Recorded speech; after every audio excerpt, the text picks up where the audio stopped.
together, hand in hand. The miracle shines across the land. Every heart, every voice, every choice, we are the miracle of the season.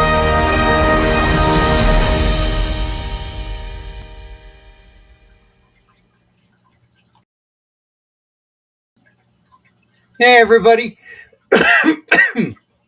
go figure, right? My name is Zak Clayton, Community Pay It Forward, Community Dare to Care, and the PAC channels. I want to welcome you to a miracle of the season. This is year 2 of our effort to make everyone understand again that we are all one people. Okay? We're all different. And this is a good thing. It's important that we remember this is a good thing. We don't need to be the same. We don't need people to all be Christians or people to all be Muslim or all be anything. We need our differences. We rely on our differences. We thrive on our differences. And we need to make sure that we respect each other. We are going to be talking about respect. We're going to be talking about educating when it comes to, well, how did this all begin? What is the holiday season? How did this start? Where did it start? When did it start? What are the other celebrations that are involved? This to me is very important.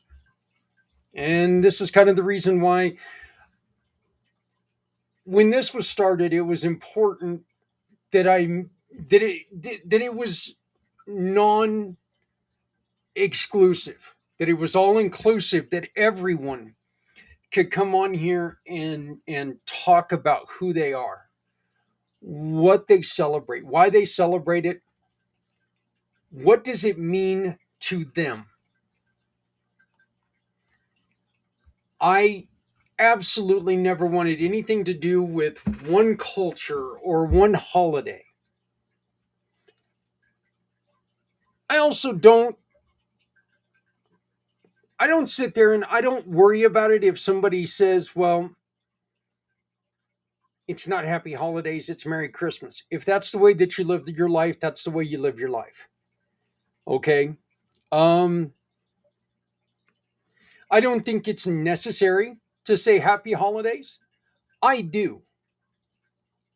I do. I also say Merry Christmas.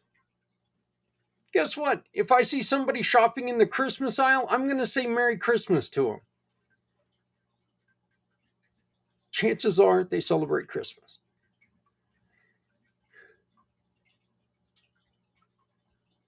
I don't understand what the big deal is. Admittedly, I am not a religious person. Absolutely not a religious person. So I also understand why people get angry at me for saying I don't understand.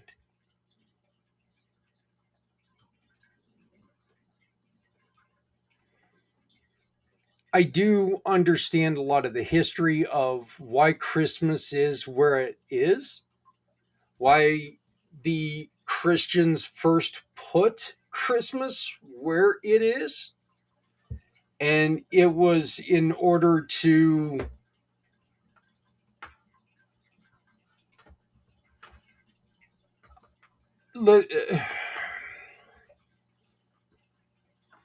not trying to upset anybody, but it was trying to supplant pagan holidays. Okay. I also don't understand how winter solstice is a pagan holiday. I don't. It's not. It's a season. It's not a holiday. It's a season. Okay.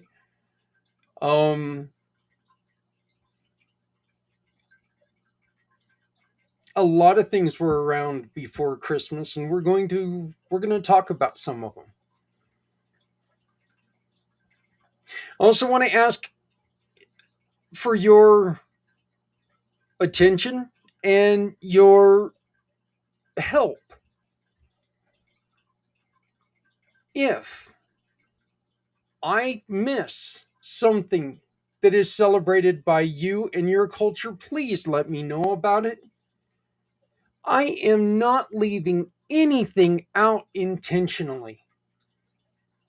There This is a project that is taking quite a while to put together. And unfortunately, there are going to be some celebrations that I am not going to find. Or I'm going to gloss over, not on purpose. By all means, not on purpose. I absolutely do not mean to miss anything.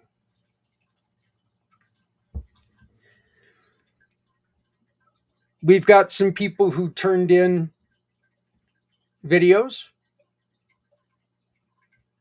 and I want to thank them all. And we will be thanking them when it comes time to end this in 37 hours, 36 hours and 55, well, 53 minutes ish.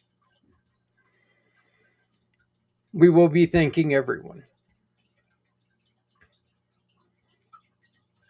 The 37 hours is very simple. The second this started, it turned Christmas Day somewhere on this globe. The second this whole thing ends, it will no longer be Christmas Day on this globe. It will be December 26th somewhere, or everywhere at least. Christmas Day will be over. Okay. My big old tongue is getting in the way of the things that I want to say. So that is what the 37 hours is.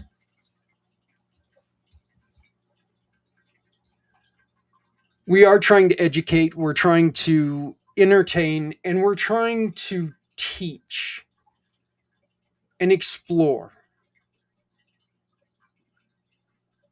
We want this to grow. This is year 2. We will be reliving some of the stuff from last year.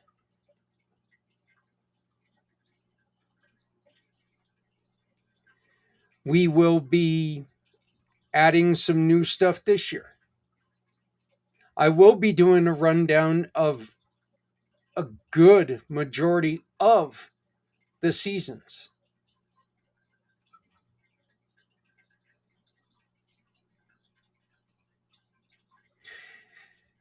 Due to regulations of social media, this will be bouncing from channel to channel on Facebook, and only certain portions will be on Instagram. But you can always find it on YouTube at the Pack channel on YouTube. Okay, so we will be there. I know that for sure. Again, I do ask for your participation, and I do ask that you please let me know if we have forgotten anything. Because if we did, it was not on purpose. So, the first thing we're going to do is we are going to start out with an interview I did with Mr. Claus late last week, and talking about how this all came along. Okay. And please keep in mind this was recorded last week. So there is a plea for you to get involved. And you know what? You can still get involved because you can still leave messages. You can still take and continue this by, writing in the comments, sharing with somebody and saying, hey, please turn this on. I wrote a comment for you. Next year, I'll create a video and share a video for you. Do you know somebody who has suffered a loss this year and is really having a hard time trying to figure out, maybe it's yourself, and you're having a difficult time trying to navigate those very, very difficult waters between celebrating with friends and, you know, not wanting to disrupt others? Well, we are playing a wonderful program that was put together by a dear friend of mine, Maria Dolorez, and it is navigating the holidays after loss. So she has got guests that come on and they talk about everything from, you know, a loss due to suicide, a loss due to just natural death. Her son, Maria's son, died 15 years ago of cancer, of an illness. Loss is something that makes holidays very, very difficult. I did talk just recently about, the first holiday after my divorce and how difficult that was. Um, and not having, at the time I only had the one son, and having everything that Christmas meant to me not there was so difficult. It was truly, it was just excruciating. And going to celebrate at, you know my brother's house, knowing that my now ex-wife and was there, I felt like an outsider. I truly did. It was horrifying. And I just didn't want to be joyful. You know, I honestly, looking back at it, I think I was just more happy in being miserable, and I was upset that, well, why the hell aren't there any bars open so I could just go and drink? Now, come to find out, there were a couple open that I could have went to, but I didn't know at that point in time. So, but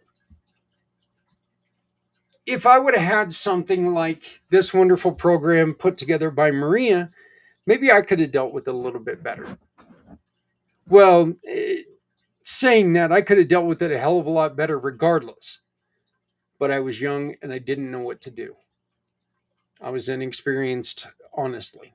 So, but there are, uh, it's approximately 7 hours worth of videos that we will be spreading out throughout this 37 hours. Okay. This is not going to be, this is not going to be like 7 hours of this one program that's all smushed together. No, we're going to put together other things in there.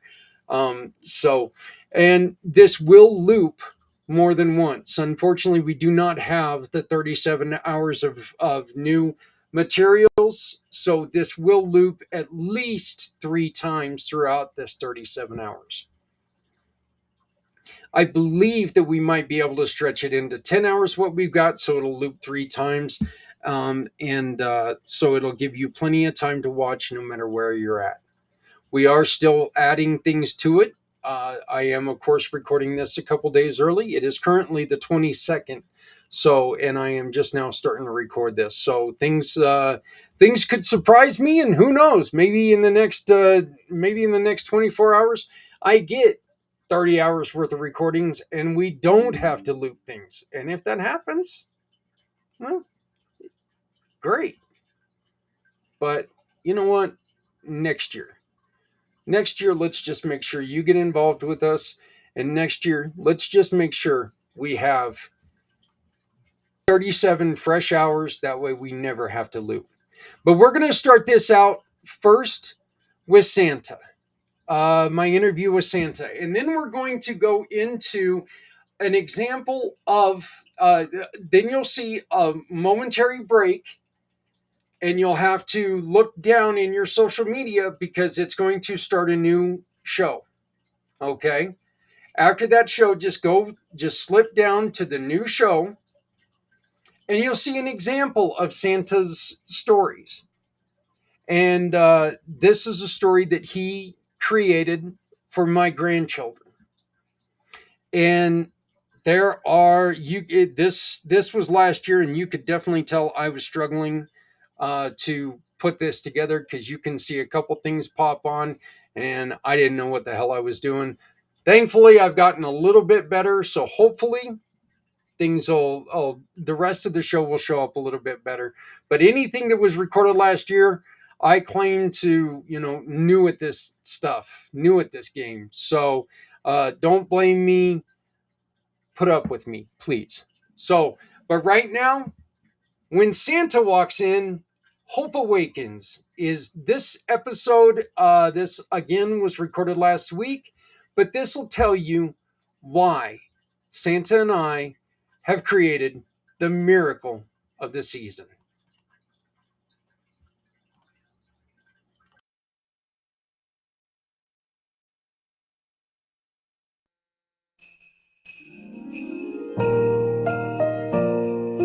Hope is rising, love is near.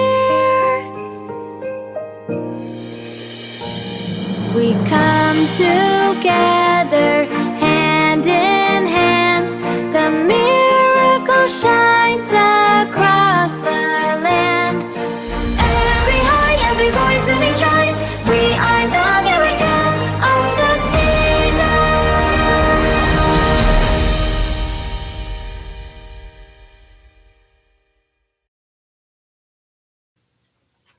It is not very often that a schlub like me can say I am friends with one of the most popular people in history, but I am. I am good friends with this gentleman, Mr. Santa Claus. Santa, how you doing? Hey, fabulous is the word of the day, folks. Fabulous. I mean, the weather, the sunshine. This weekend I had so many babies in my arms. It was absolutely amazing. And my highlight is a 92-year-old young lady. I'm too old to sit on Santa's knee. Since when is there an age limit? I mean, even Zach would follow that criteria. And within like 2 minutes, I had her sitting on my knee, giggling and laughing and telling me her truck driving stories.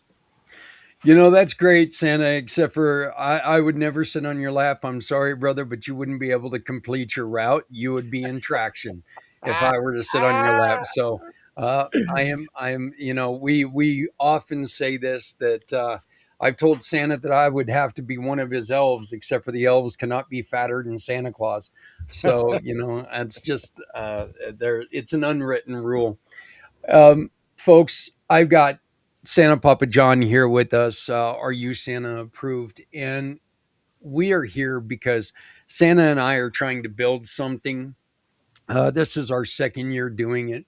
It's called Miracle of the Season. And if you scan the QR code right above my shoulder, you can find out more about what Miracle of the Season is. Simply put, and John, I want to get your opinion on this as well.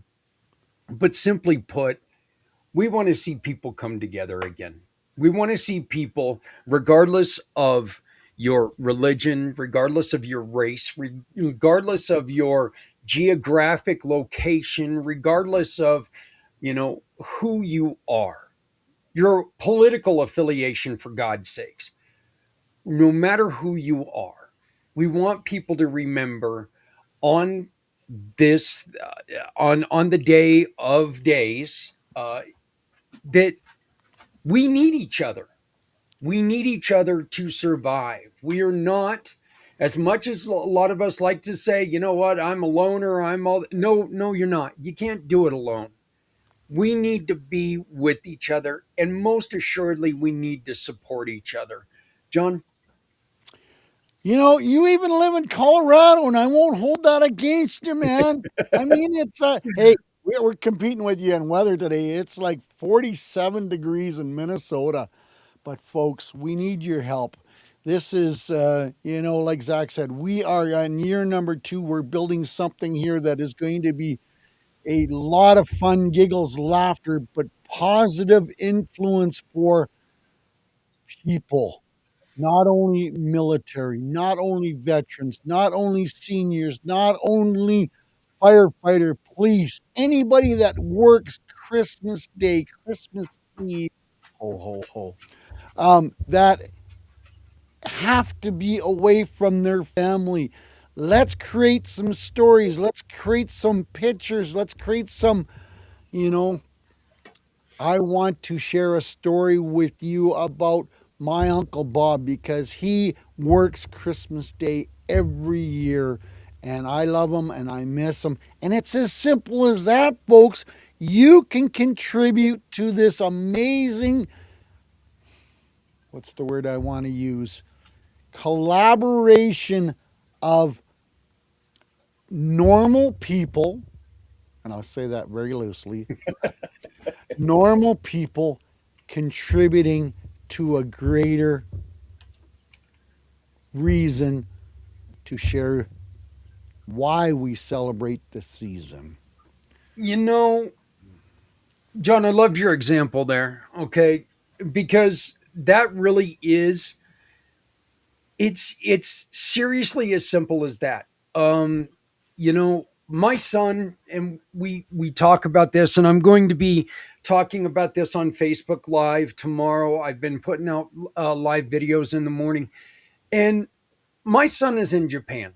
Okay? My oldest boy. I still love the fact that I get to see my youngest son. He's going to be here.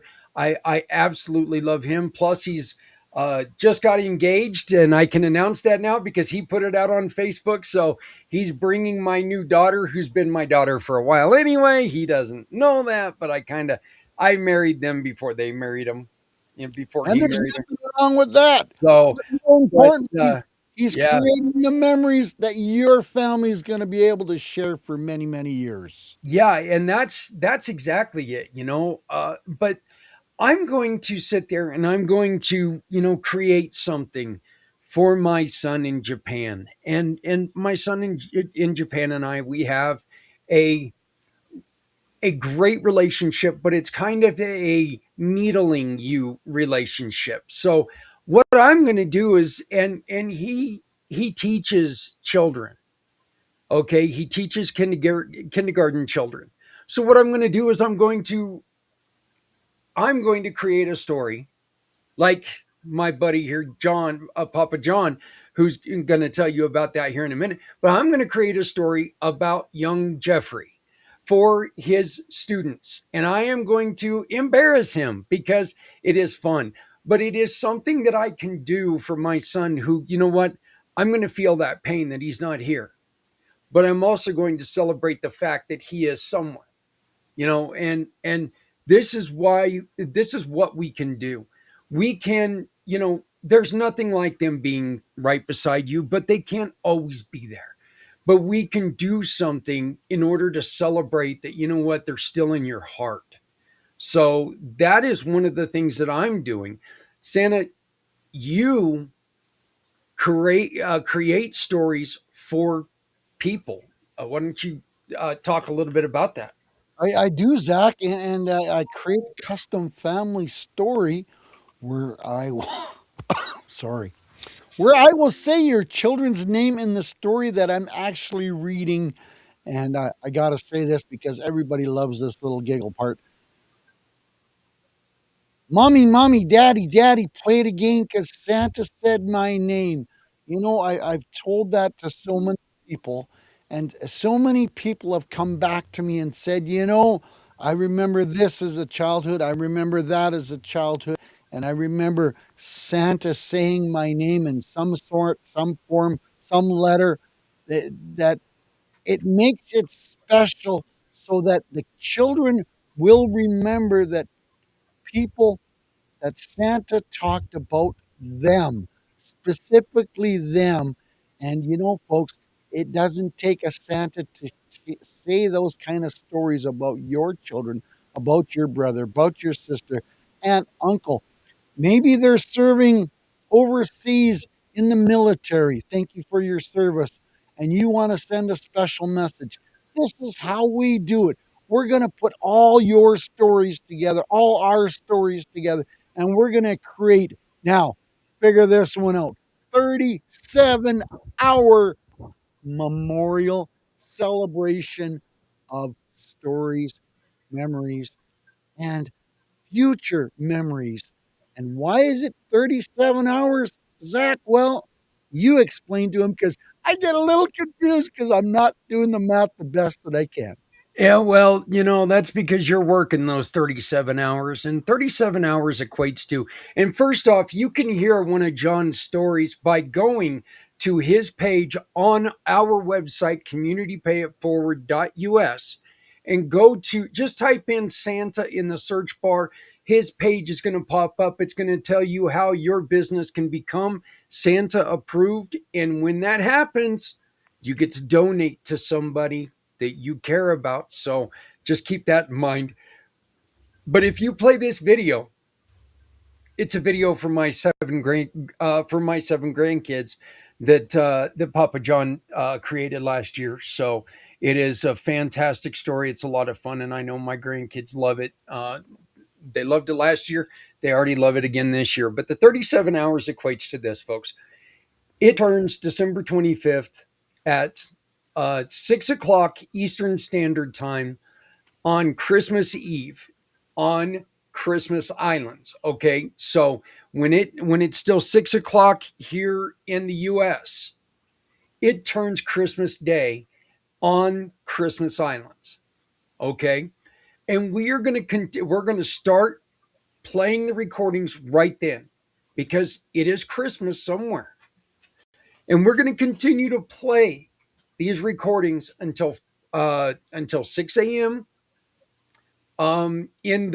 In the east, 4 a.m. or no, I'm sorry, 4 a.m. in the east. I'm sorry, and that is when it becomes midnight in Honolulu, Hawaii. So while it is Christmas Day, somewhere in our vast world, we're going to be spreading good. We're going to be spreading news. We're going to be spreading positivity. We're going to be spreading stories that help people like my son and his new bride. This gives them a chance to hear how other people celebrate, what other people are doing to create tradition, to live tradition, how people who don't celebrate Christmas, what they do this time of year. Maybe I'm a little interested in this. Okay, I understand you don't celebrate Christmas. What do you celebrate? Let me hear more about this. And why? Because it shows that we're working together. It shows that we have compassion and we have curiosity towards other people. And I think that is so important because Papa, I don't know about you, but if there were other people like me that were just like me, I don't need to like them. I know me. I know everything about me. I'm pretty good at that. I've studied me. I don't need anybody else You like get me. so confused. Yeah. So I want people to be different. I want to know, I want to learn from other people. I want to, experience what other people deal with and what people go through. And I want to experience other faiths and other traditions. And it's fun for me to figure that out, whether you're Muslim, whether you're Jewish, whether you celebrate winter solstice, which is, by the way, the oldest thing that we celebrate when it comes this time of year. It's been around since before people. So, Older than dirt. well, probably it's at least about the same Folks, age. as you can see, we banter each other, we giggle about this, and we have fun. That's what it's all about. And Zach is so right. I get kids talking to me. Well, I don't celebrate Christmas because of XYZ reason. I don't do this because of XYZ. Who cares? Yep. We all have a reason to share memories. We all have a reason to share gratitude and positive messages to other people around the world, across the street, across town. You know, you have an aunt, uncle serving in the military. Maybe they're at a base located in the U.S., and we all know the bases all around the Mhm. world are classified as U.S. But you know what? You want to send a special message to them, and you want to do it so that other people can see it. Then bring it to us. Let us do it. We'll be proud to share it with anybody in the world, and we want this to grow and and create a wonderful legacy that Zach and his wonderful foundation is come up with. And you know, he contacted me and said, "Hey, I got a wonderful idea, but I can't do it on my own." I said, "Absolutely." There was, you know, about a millisecond of hesitation to the answer, but you know what? We both have come up with the idea. We both have seen the results of people getting stressed out, of worried, of not knowing, of how do we answer this question.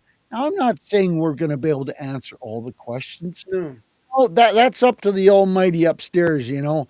And but you know what? We can share some giggles, we can share some smiles, we can share some laughter, and we do a lot of laughter together because we all know laughter is the best form of medication out there. And whether you're medicated on laughter of one sort or the other, it don't matter because we all need to share more smiles with each other. We need to share more laughter with one another. And that's why we're asking for your help, folks. You know, it's not very stressful. And actually, I was talking to Mr. Kurt yesterday, and Emily's going to open up their website, and we'll get confirmation on this in the next couple days. But if you don't have a way to create a video, you're not sure how to, they will help you out. I can help you out. Zach can help you Yep. out. You know, there's no excuses anymore to saying, I don't know how. All it takes is a phone call, an email, a Facebook message, any way that you knock on our door and say, "Will you help me?" Of course, we would be more than happy. Yep, there it is right there. Click on that QR code, folks. That'll give you some information. That'll give you a location on where to start and asking questions if you have questions. And we all have questions, you know. Why is the sky purple at night? Well, you know, Zach likes to, you know, partake in, no, well, I would say that, you know, because that'll get me into trouble. But folks, you know, we need your help. We want your, we need your input because Zach can only talk so long before he gets tongue tied. I can only read so many stories before you guys say, "Hey, he's doing the same old story, you know, 14 times." No, we want something different and we want your input so that this is going to be the best ever. And we got to improve what we did last year. Last year was a lot of fun. Last year was a lot of great positive memories, but we can make this year's better. Yeah, absolutely. And you know, Santa, I think one of the other things that we want to make sure that we do, ladies and gentlemen, kids of all ages, you know what? We want to make this yours. We this is not the Santa and Zach show. We have very little to, you know, this isn't us. This is everybody. We want everybody to be involved in this. You Yep. know, if you can be positive, if you can be uplifting, if you can share part of yourself, if you can tell people, you know what, I'm kind of an old grumpy cuss on, you know, 360 days a year, but damn it, these next 4 days I'm going to be happy go lucky and a nice guy. Awesome. Let's get that recorded. Let's make sure that other people see it because, you know, those people who know you as that grumpy cuss for those 360 days, they can see that, you know, you, you do have a good side. So, you know, um, Remember Kevin in Home Alone? And he wanted to meet the ugly old cuss from next door, but he was told so many ugly stories that the old man next door was mean. beat his children and he didn't do this and he wasn't wasn't very nice at all to children. Well, it took a conversation to change that. And that's what we're doing here, folks. We're creating conversation. Yep. We can create new positive memories for your family that's working, that's volunteering, that's serving, whatever the case may Yep. be. Let's create. And you know what? The question of the day, Zach, do they have to do something that's 5 minutes long? Absolutely not. Absolutely not. You can come on here and you can say, hey, this is, I'll do an example. This is Zach from Community Pay It Forward, and I want to wish everyone out there a very, very happy holiday season.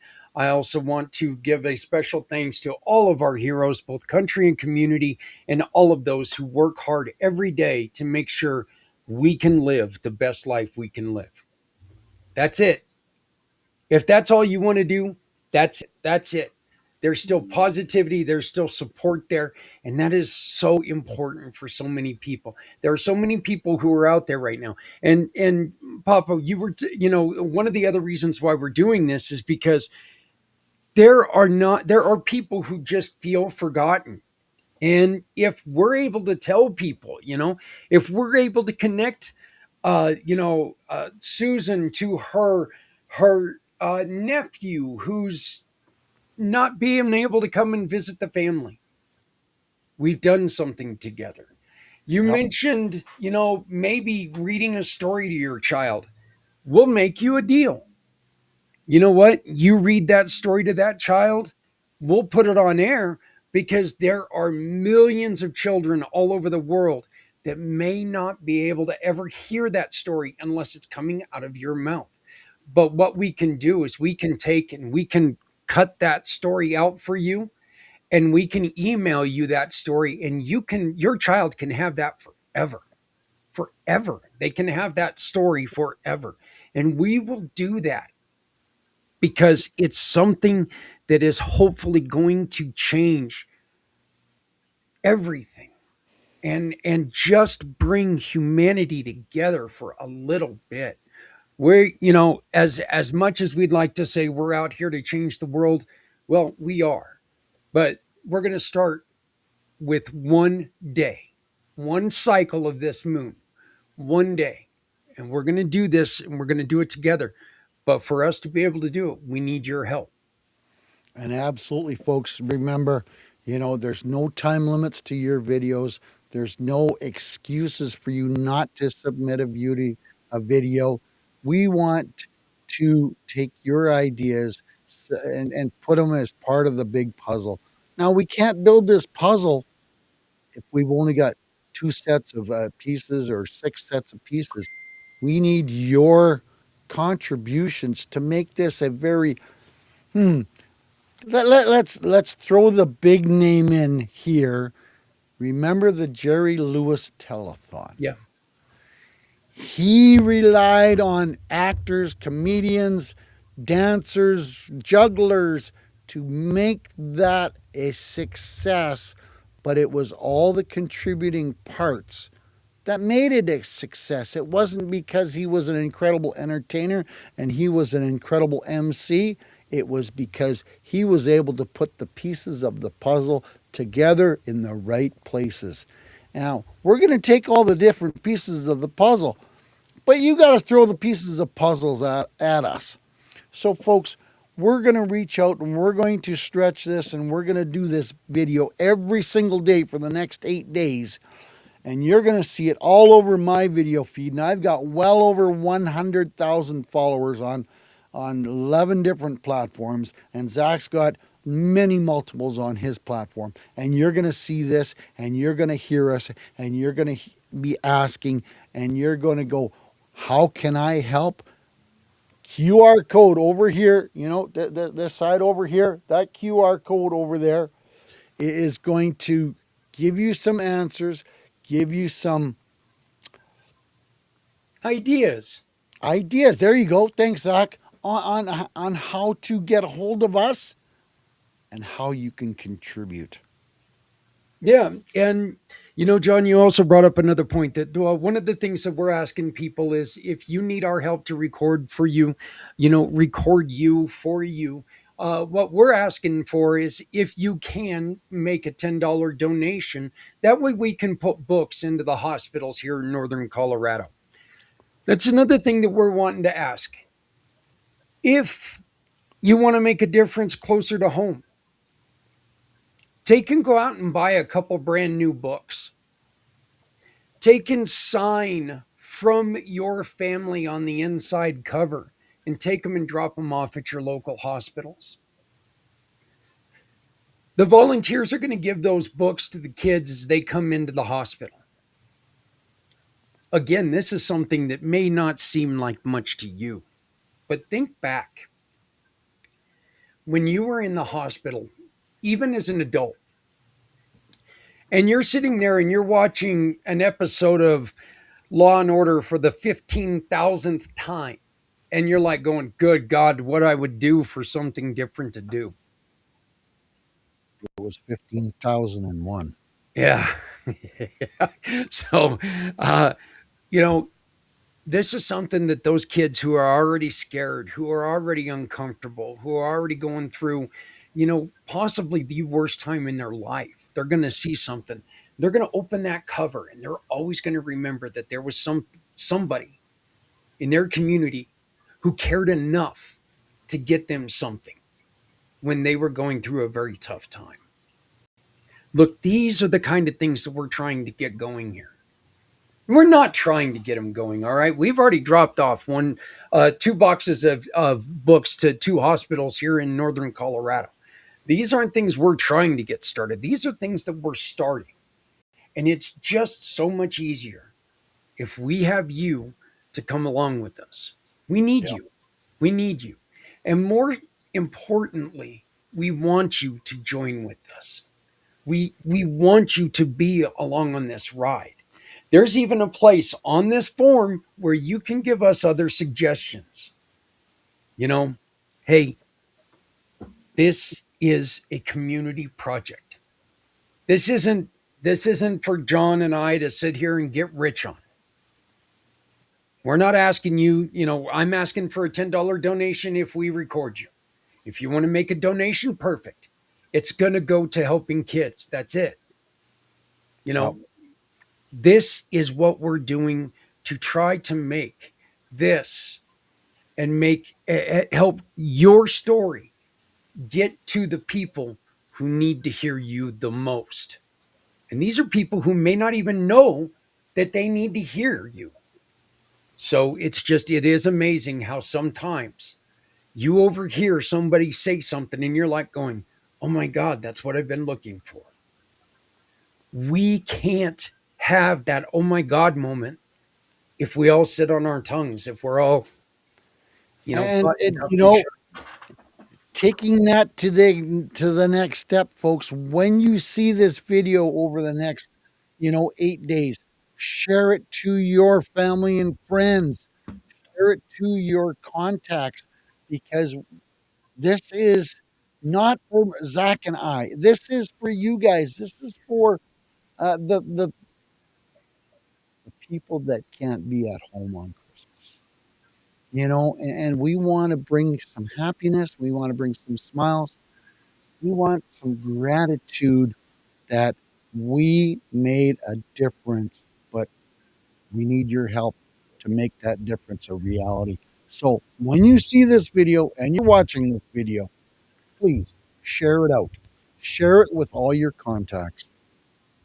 You never know when Aunt May, or Uncle Billy, or for your friend Steven goes, hey, I've got a friend that I haven't spoke to in a while that's in the military, or I know he's working. What an awesome way to get a video out to him. Maybe they want to do it anonymously. We can do that too. If you want to just uh, record a video without the video part and have you just speaking, Yeah. not going to say anything that, oh, we're not going to allow that because it doesn't meet our criteria. Everything meets our criteria as long as it goes to a positive message to someone that is out there. That's right. You know what? These things they were created, I think, at one point in time to make phone calls. I think that's the original reason for these. But now, of course, they're You're all, making me think. Ow, yeah. ow, ow, ow, ow. But I mean, now what you hear about is like the camera usage and stuff like that. You can record amazing things from this. Hey, you know what? For all of you employers out there, imagine this: you get all of your employees together, and you say, "Hey, from our company to everyone out there, happy holidays, Merry Christmas. Merry Christmas, Happy Hanukkah, you know, Happy Eid Fitr, whatever." As long as it's positive, we need it, we want it, and we'll share it. You Yeah. know, and then guess what? All of a sudden, people are seeing your company there. I want to talk about cheap advertising, but I mean, not Here's a only challenge. I just thought of this, Zach. Here's a challenge for everyone that contributes a video by the 23rd to this conglomeration of videos that we're going to put together. Zach's going to pick a name out of all those people that contribute a video, and I will donate one of my custom stories for their family. thank you, Papa. Now, but I don't want Zach and I to win the video. I want you to win the video. So if you contribute a message of hope, of happiness to someone in the world, and you get it on our wonderful, what's the word I'm looking for, Zach? Program. Program. That's the simple way. I will pick a name and I will donate one of my stories. I charge $100 for these stories, and I'm creating wonderful memories of mommy, mommy, daddy, daddy, play it again, Santa. Grandma, Grandpa, You you know, know, yeah. so if you want to get involved and you want to win a custom story from Santa Papa John, then you need to contribute a story. You need to contribute a video, even a picture with you recording a voice over that picture. That will still qualify, but we Absolutely. need your help to make this bigger and better. Absolutely. And one other thing, and we're going to be bringing this to an end because we know that short and sweet is better when it comes to this. But look, here's some other ideas. Okay, uh, if you make the world's best chocolate chip cookie, you got a couple chocolate chip cookie enthusiasts right here. All right, let's we'll just go at that. There's a couple of us, so let's see how you make your chocolate chip cookie and record that, and we'll put it on this. Do you make your own Christmas ornaments or home decor for Hanukkah? Do you do this? Do you decorate your home in a certain way for the winter solstice or Chinese New Year? What do you got? Show us, and we'll put it Share it up with there. us. Share it with us, and we'll Absolutely. share it with the world, and people will be like, I saw that idea, and that was really cool, and I think we could do that. We could bring the whole family together to do this. You know, Papa, do you remember back in the day how and of course when I say this, we were a little bit younger, which means that there wasn't that popcorn was a brand new invention, but as a family, people used to sit around and with a needle and thread and putting popcorn on this string and then wrapping it around the tree, but we did it as a family. We did that as a Yeah, family, yeah, absolutely. and Absolutely. these are the kind of things, folks, that we really want to bring back. We really want you to think about, your neighbors next door. Hey, you know what? The family and I were sitting together. We entered this, wacky little idea to bring the world together. And so we had to make some chocolate chip cookies. Well, Mr. and Mrs. Shut In Neighbor, here's a plate of cookies. Merry Christmas. Yeah. Oh, more Imagine importantly, how good you can do. have you met your neighbors yet? Yeah. I don't know about you, Zach, but boy, I'm really starting to see that lately. It's like you move into a new neighborhood and or oh, the house is for sale. Who's your new neighbors? They don't even get out of the house and see you cutting the grass and bring over a glass of water and say, "Hey, I'm Bob and Sue. We're your new neighbors." I don't know what's going on, but we need to change this motive. But folks, it happens with you. We need your help. We need your participation to make this the biggest and the best program that we're going to put together for 37 hours, folks. 37 hours is a long time to have Zach talking about, the snowball rolling down the hill and running over the car. Yeah. It Yeah. gets rather Or boring. me going sledding and rolling underneath the car when I was a kid. True story there too.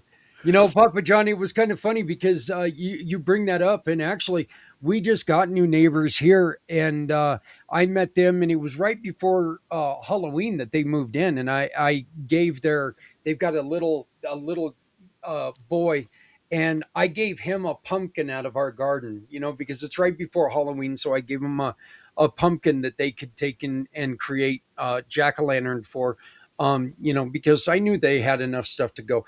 When my wife and I put up our Christmas lights, I had a strand of lights up on my roof that blew out. And this little boy started crying. And the mom or the dad came over to me and he goes, "Oh, my son was so upset that you took those lights down." And I said, "I didn't take any lights down. What?" And he goes, "Yeah, your lights up on your roof weren't working." And so I found out that my lights weren't working because this kid was upset that I took down my lights. I was able to fix it, but yeah, this little boy who doesn't know how to talk yet, but he's able to take and open his window and look out at the beautiful lights that we put up, that my wife and I put up. You know, it's community, community, community, community. Absolutely. And what is community? In my mind, you are community, no matter where you're at.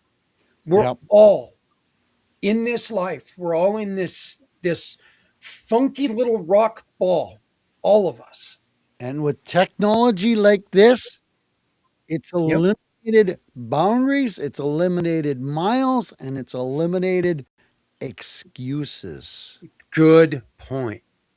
So, Papa, how do people get a hold of you, my brother man? SantaPapaJohn.com, Santa Papa John on all the social media. You can find me. I'm pretty easy to track down. Send me an email, send me a message, pick up the phone, call me, or, do the same to Zach. And how do they find you, Zach? You know what? The best way to find me is scan the QR code right above my shoulder right here. You get a hold of me. And if you're having troubles locating Santa Papa John, I don't know how, but if you are struggling, you know what? I'll connect you immediately. So just scan this QR code. It'll take you to everything that you need to know about our program that needs to be part of your program.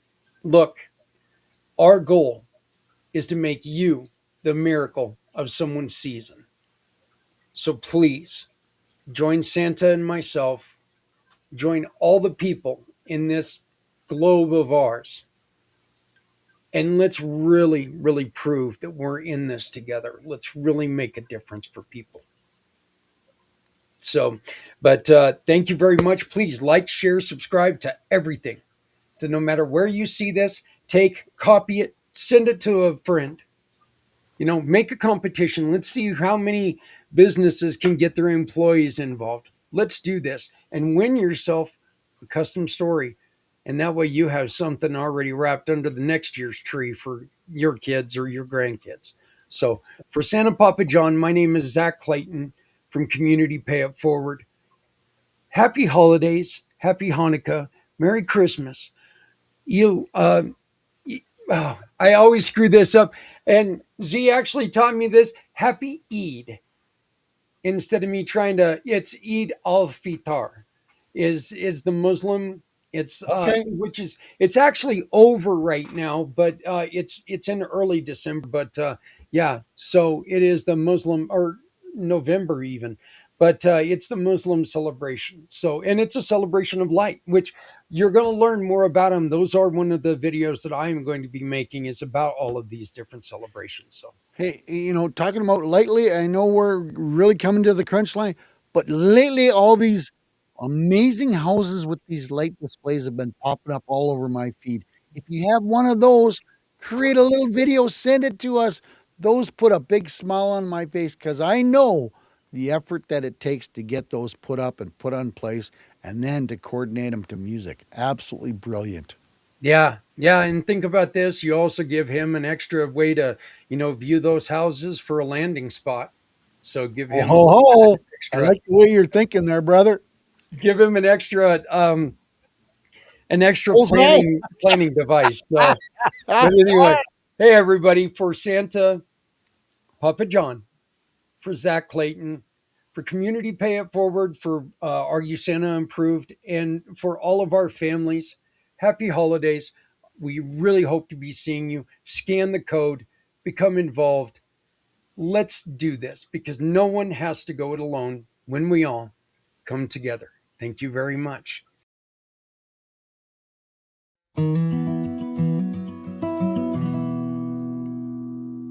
Hope is rising, love is near.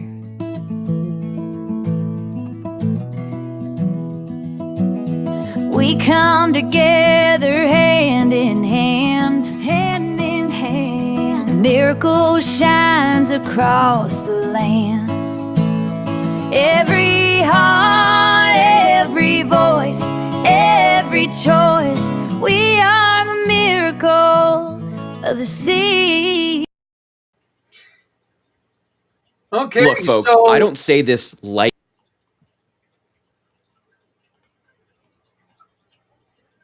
I hate when that happens on. I hate when that happens. Sorry about that. I did not want that to. That's one bad thing about trying to share from uh, trying to share from YouTube, is that they immediately go into another video. I wish they didn't do that. I will try to be better on that, and try to make sure that that doesn't happen. Coming up next, I need you to go on ahead, and we're going to shut down this video. So just take and look. If you go to a couple places, we are going to go with segment 2 on YouTube at Pack Channel 1386. That's YouTube at Pack Channel 1386. We're also going to be on Facebook at the Packed Channel, or I'm sorry, at Packed Podcast. So Facebook is going to be at facebook.com Packed Podcast, and on LinkedIn at my personal LinkedIn channel, which is Zachary Clayton Lion. Please don't call me Zachary. It's the only way I could get verified is if I used Zachary Clayton, because that's what's on my license. At linkedin.com/in/Zachary Clayton Lion. So you can find the next segment, which is a 3-hour segment, on any of those channels. We're going to start with the story that Papa John gave to us, to my grandkids last year. So we're starting with that story. Then we're going to give a little bit of an intro of all the studies we're doing. And then we're going to bring you the first day of holidays after loss. with our friend Melanie Belenik. So please shut this one down. Move over to those ones. Once again, we're going to be on YouTube, Facebook, and LinkedIn, and for the next 3 hours. So let's keep this going. Miracle of the Season continues over on any of those networks.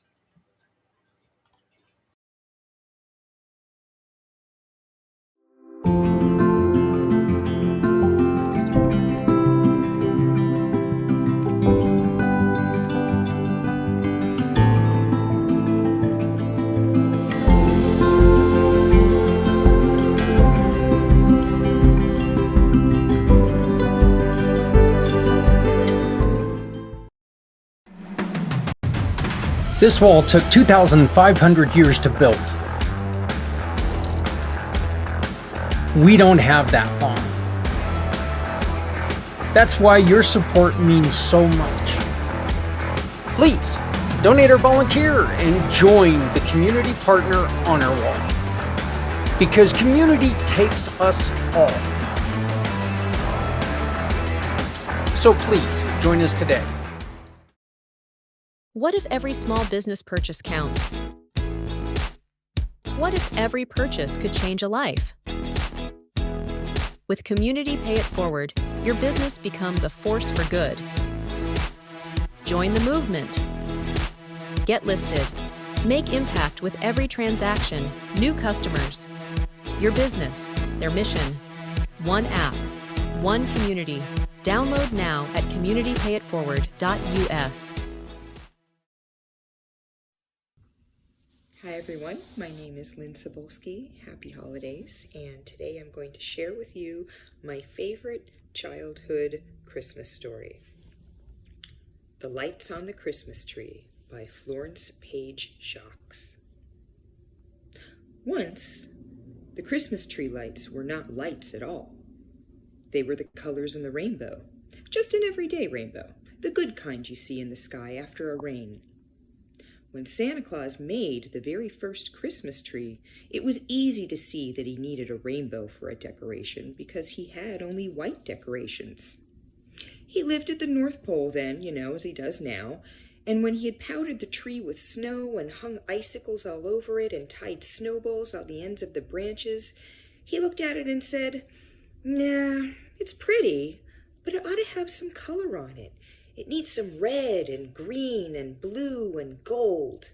"Oh, Santa Claus," said the littlest white bear, "let's put a rainbow on it."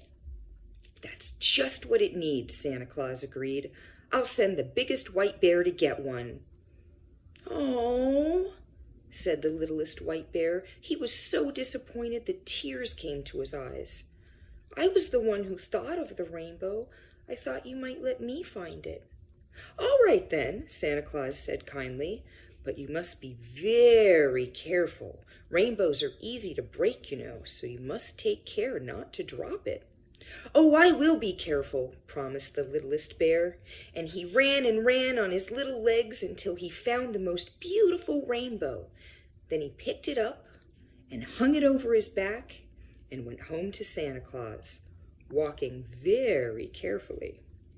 He walked safely past the snowfields, and safely past the icebergs, and safely past the slippery slides, and at last he came to Santa Claus's steps. He saw Santa Claus in the doorway waiting. "Hooray!" the littlest white bear laughed, waving his little front paws in triumph. "Here it is! I found the biggest, best, most beautiful rainbow." And just then, both his back feet slipped and boom, he fell on his back and the rainbow was broken into 1,000 pieces. Don't cry," said Santa Claus, hurrying down the steps. "You aren't hurt." "No, but the rainbow is," sobbed the littlest white bear, "and I tried so hard to be careful." "Never you mind," Santa Claus patted him gently. "We'll put the pieces of the rainbow on the tree. After all, the colors are still just as pretty." So they picked up a blue piece and put it here, and they picked up a red piece and put it there. and the Christmas tree was prettier than if the rainbow had been all together. "Oh," said the littlest white bear, "I'm glad I fell down." And ever since then, we have had beautiful rainbow-colored lights on the Christmas tree. Happy holidays, everyone, with love to you and yours.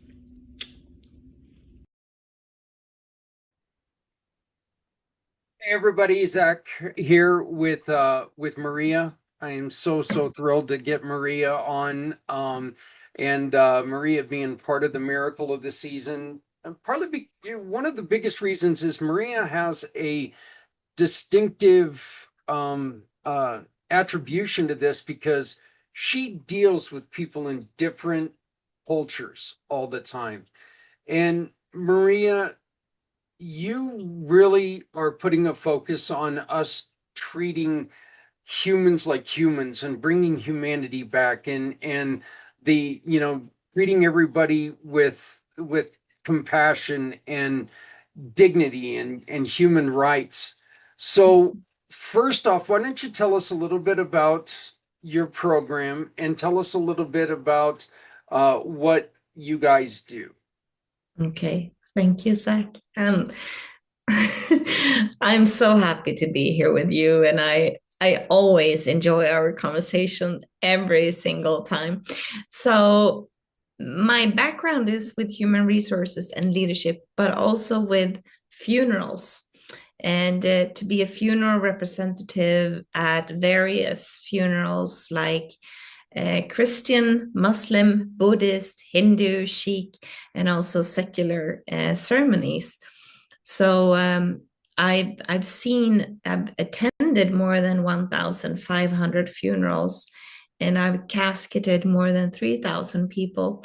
So I've seen people in a very vulnerable context. I'm born and raised in Sweden, so sometimes my English isn't really perfect, but seeing the human expression is so, even if the ceremonies are different in their religion's setup, it's really about people coming together in remembrance and to honor the spiritual life, but also to honor the life that was lived and the memories with that person, and to remember that we also are mortal, which it may be weird, but I think it's hopeful. I think it would be awful to live forever.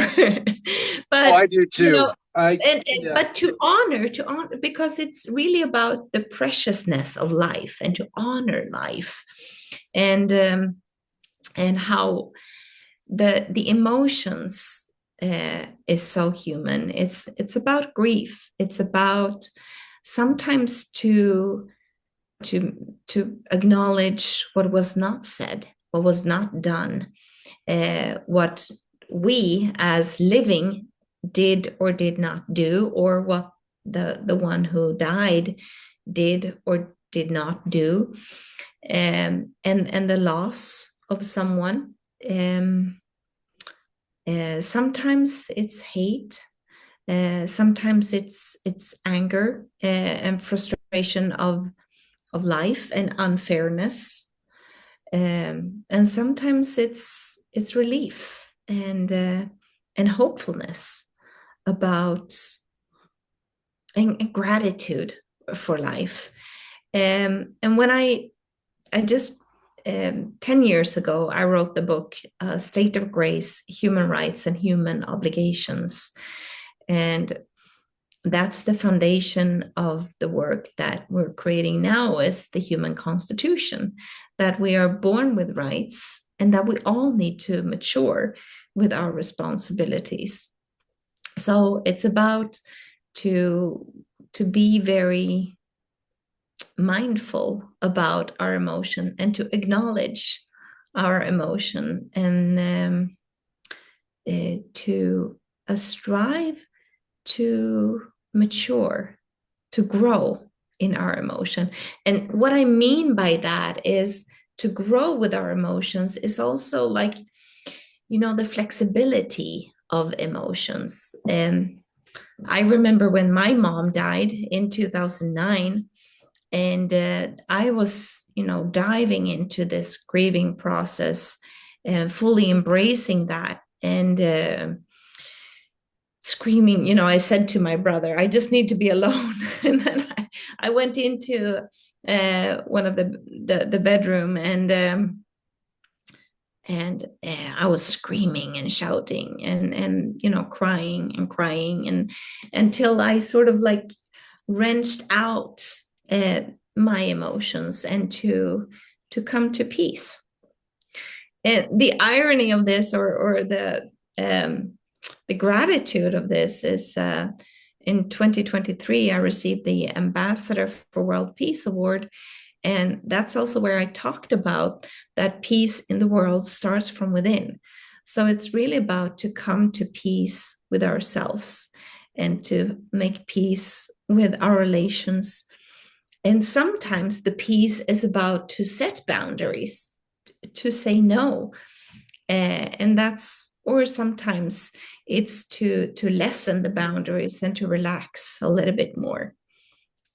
See, I think one of the very first things that you said is really what I was looking for, because I know that different cultures look at other cultures and they think that, well, these, when these guys die, they see it as a badge of honor and all this other, and you know what? That's not true. There's loss. There's, a family still feels that loss. Friends still feel that loss. And there's some subsect of every culture where you have the extremists who find honor in death. And I mean, Yeah.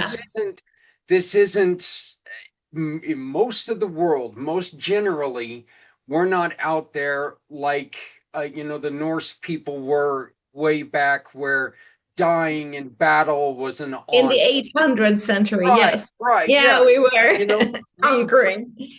we've developed at least a little bit into where, there's not one, there's not one just culture that death is exactly what they're looking for. That's just not the way it is. Everyone feels the pain, and everyone feels in general pain, and everyone deserves our help. Everyone deserves a chance, and everyone, as you beautifully put it, deserves dignity.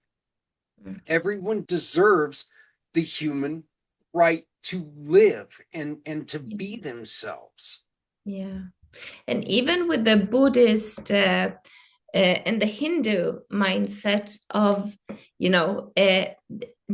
um, samsara is a concept, and it's about never-ending cycle of suffering, and you repeat the cycle until you're done. And so whenever you die, there's a new cycle starting. So not really a fear about death, but it's not also not uh, looking for death.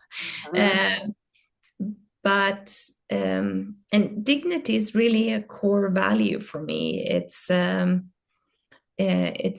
me, it's really a way of living. And dignity for me, it means, Zach, when you have the crown on your head, and with, you're the king of your life, and I am the queen of my life, and to see each other with compassion and mutual respect, equal human worth. And so that's dignity for me. And to see the royalty in the other, and also to see that in all living beings, like the dogs that you're having. I love them so much.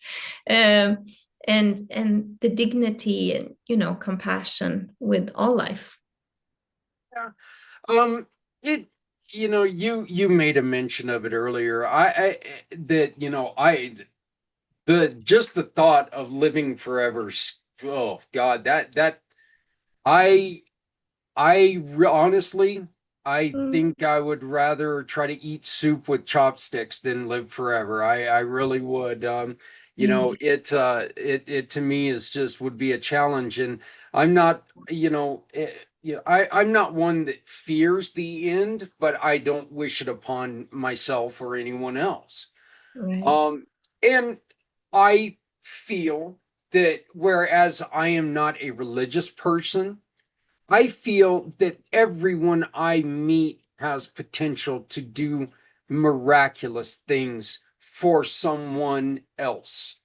Yeah. And in order for that to happen, I feel Mm. like we need to make sure that they are treated well, because if they're treated well, they have the opportunity to treat someone else well. And so I want to make sure that someone else is given that chance to where they can make someone's life different, Mm. improve someone else's life. And if we stop looking as at other people as being hindrance, you're a problem in my life. Well, no, they're a part of your life. Everybody we meet, every person we meet Mm. is a challenge. But Yeah. every person and every person we come across is also something beautiful that can happen for someone. Yeah.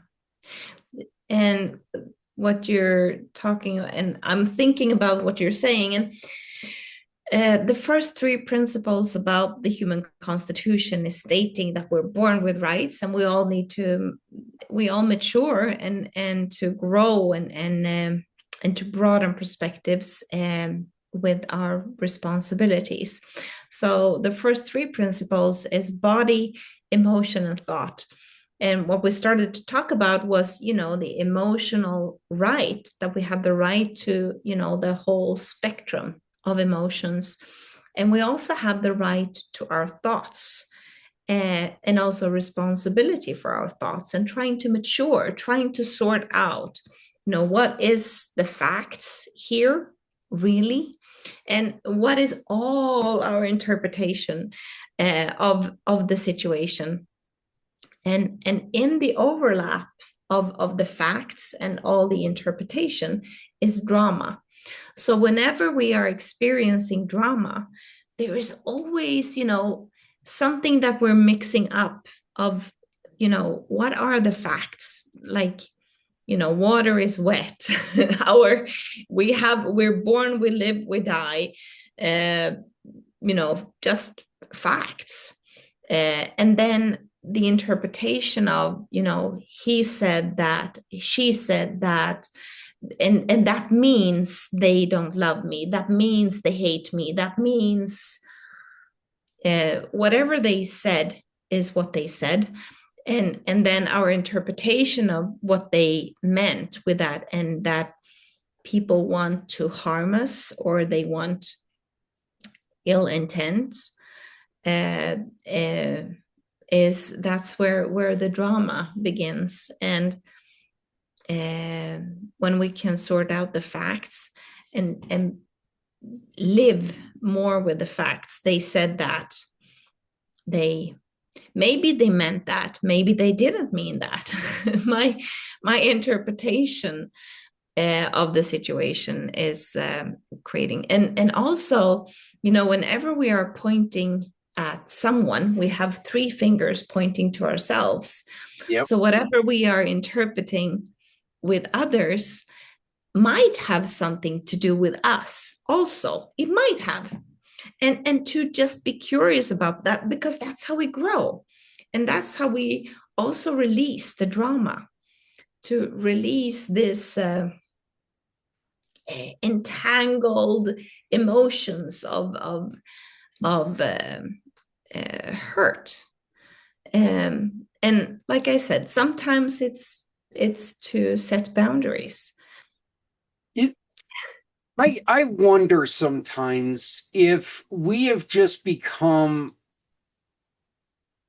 too protective of our own feelings at time, Yeah. because we hear other people saying things that they don't mean to say. And this is true because the ones that you love, you'll say something to them and they'll take it out of context, or they'll say something and you'll take it out of context. And then we get out into the public and we get confused by, well, what the hell was that person's problem with me? What did, is it that we're taking things too, we're trying to protect ourselves maybe a little too much? Or is it that, people just really don't watch what they're doing when they talk to us? And I don't want to think, I truly hope that we don't expect people to talk to us in a different way. I don't think it's really our duty to have to change our personalities for other people. I think that we need to be able to be who we are, but we also need to make sure that we're respecting people in the same way. If you walk up to somebody and slap them upside the head every time you meet someone new, that's not good. Obviously, No. that's not good. But No. we can't be the sweet, innocent, lovable guy to one person and then just a complete schlub to someone else. We need to Yeah. be that happy medium to where we've got to be able to be ourselves, you Mhm. know, and I think on the other hand, we need to allow people to be themselves. Yeah. And that's where dignity and equal human worth comes in. And I don't really mean this as a lofty concept, but like really a strive for dignity, and what that means to you, and what that means to me. Um, and equal human worth for me is to see beyond the concepts, to see beyond uh, white woman with this hair, or to see beyond uh, all the labels and the titles, acknowledging whatever is, but um, the gift is really to see through this veil. And I believe, whenever we believe in this veil a lot, it becomes very heavy and quite dense, and we meet more and more obstacles, and our emotions and our thoughts are challenged. So it's just as if life is knocking on our door, saying, there are other perspectives to be discovered. uh, and that's the way I see, uh, whenever we are in drama, or to make peace. It's an opportunity to make peace. Yeah, I completely agree with you. Maria, you have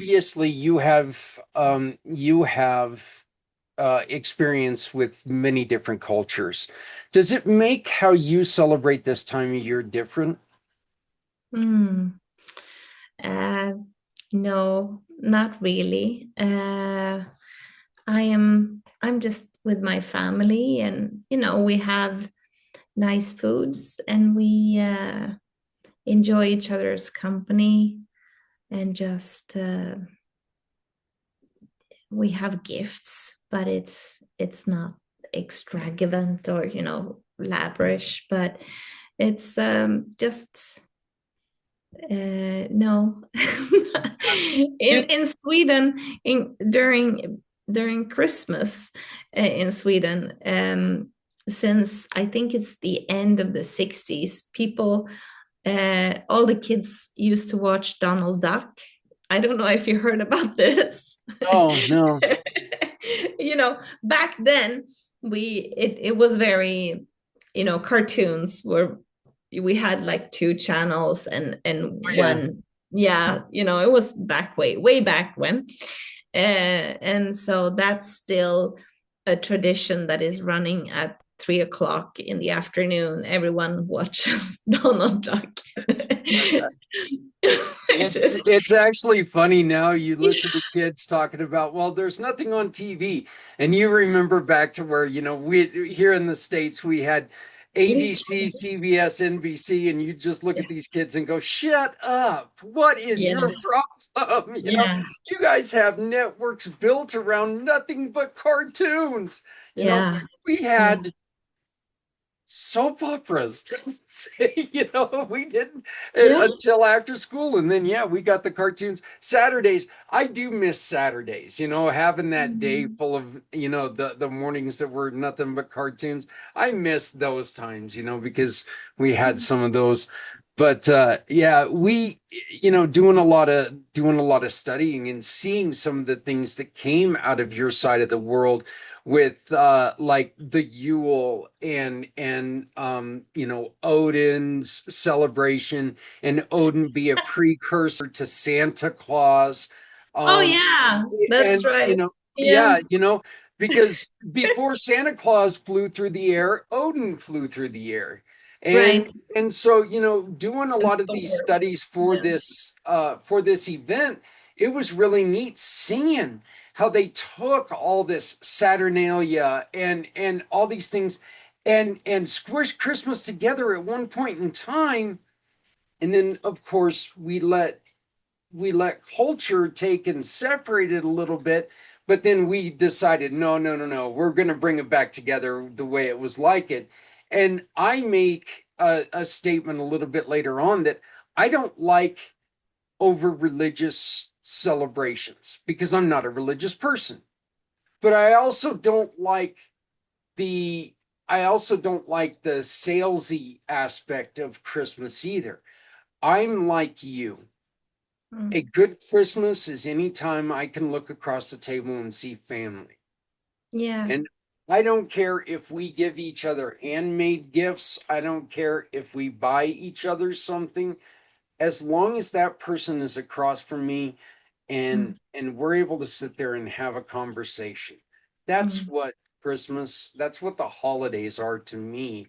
Yeah. And you look at the traditions that start from way back when there was always an aspect of lighting the way through the dark.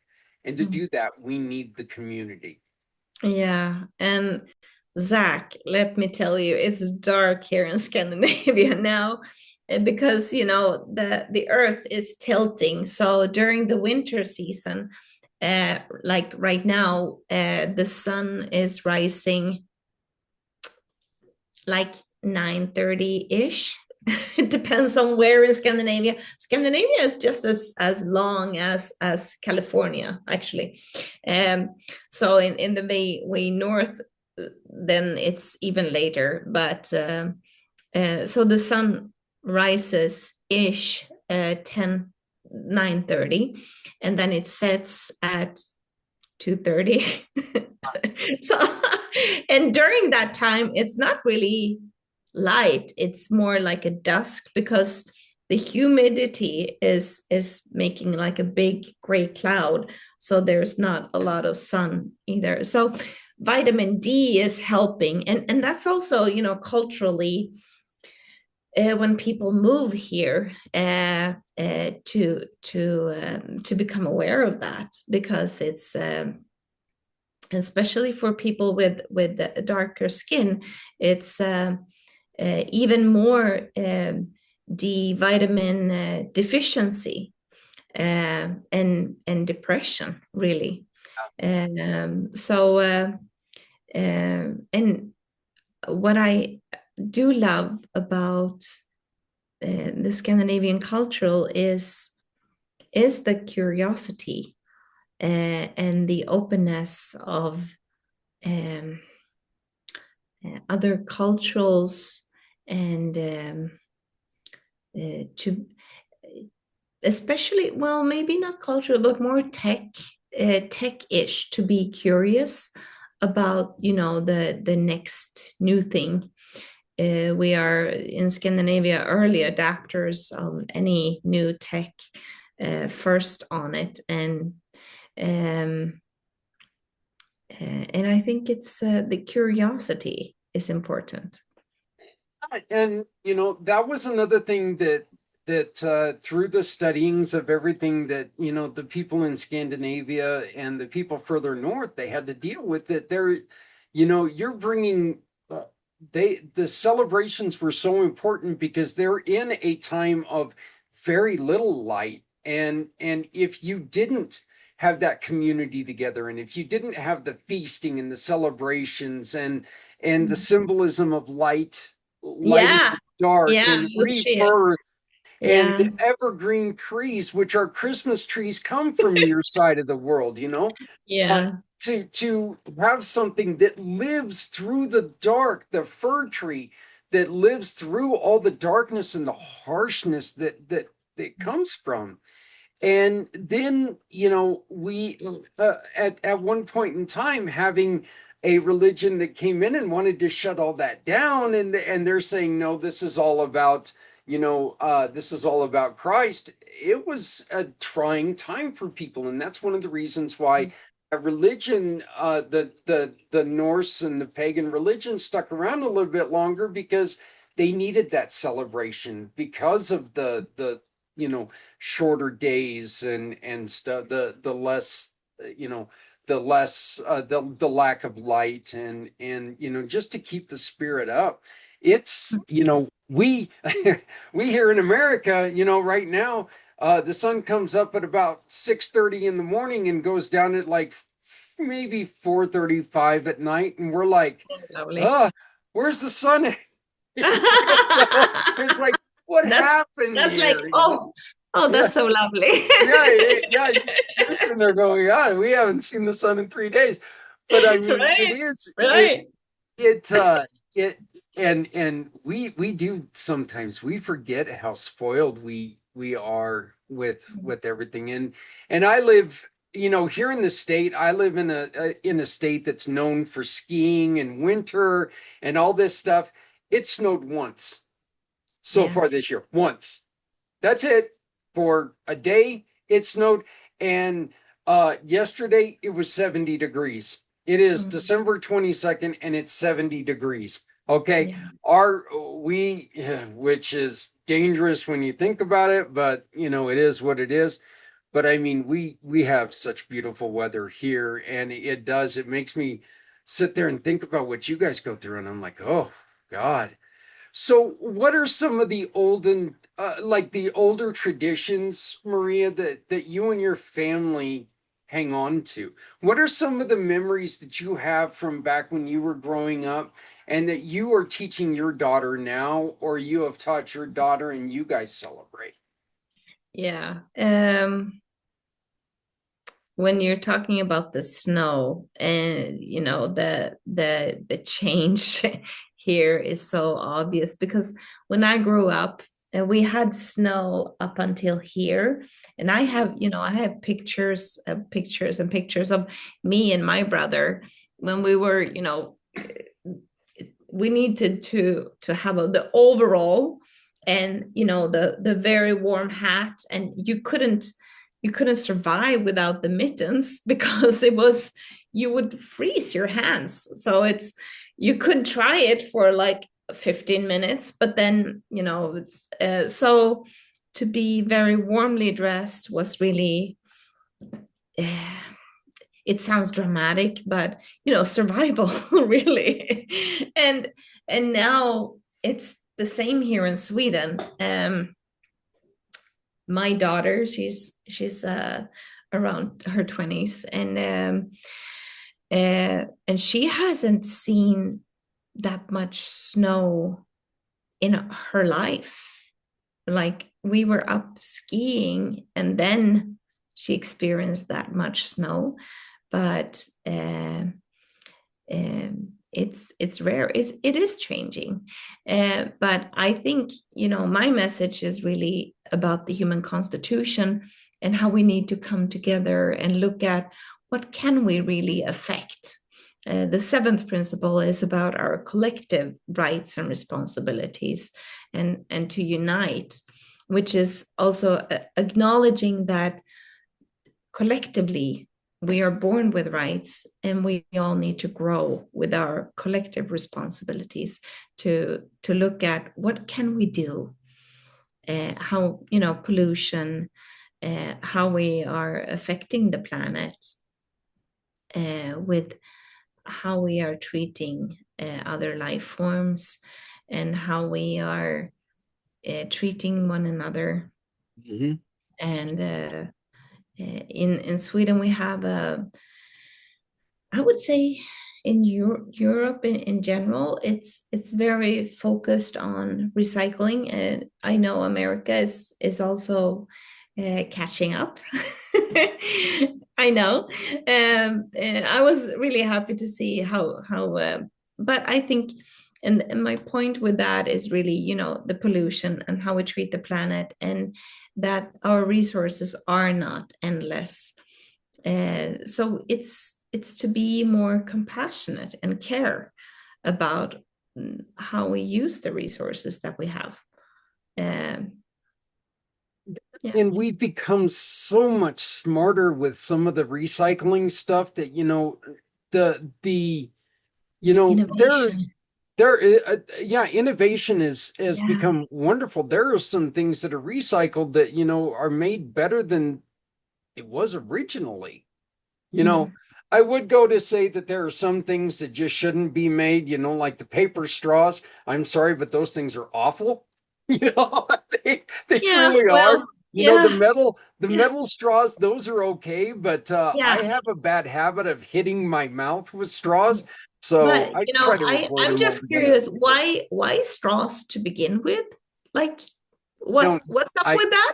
Yeah, I don't use straw. I think, and here is my Scandinavian perspective, okay? For me, when we have straws, it's like that's what kids do, yeah, yeah. Sorry, but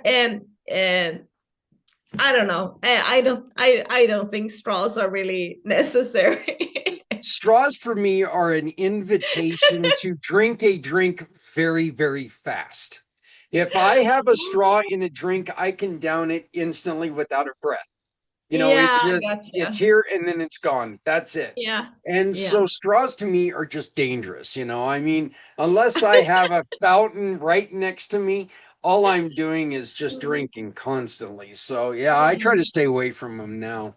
But yeah, but yeah, you're you are correct. We do need to be more concerned about a lot of Yes. things. And Yeah. So let's and Zach, I believe it's both. It's both. It's not either or. It's both the details, but it's also the broader perspective. And it's not, straws or no straws. It can be about that, and details that are important, that do make an impact, but it's also the bigger perspective.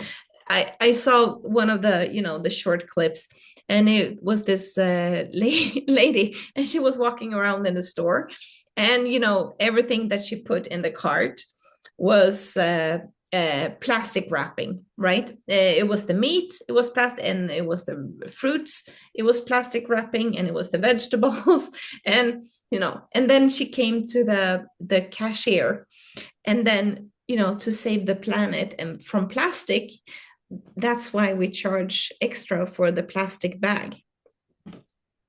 Really?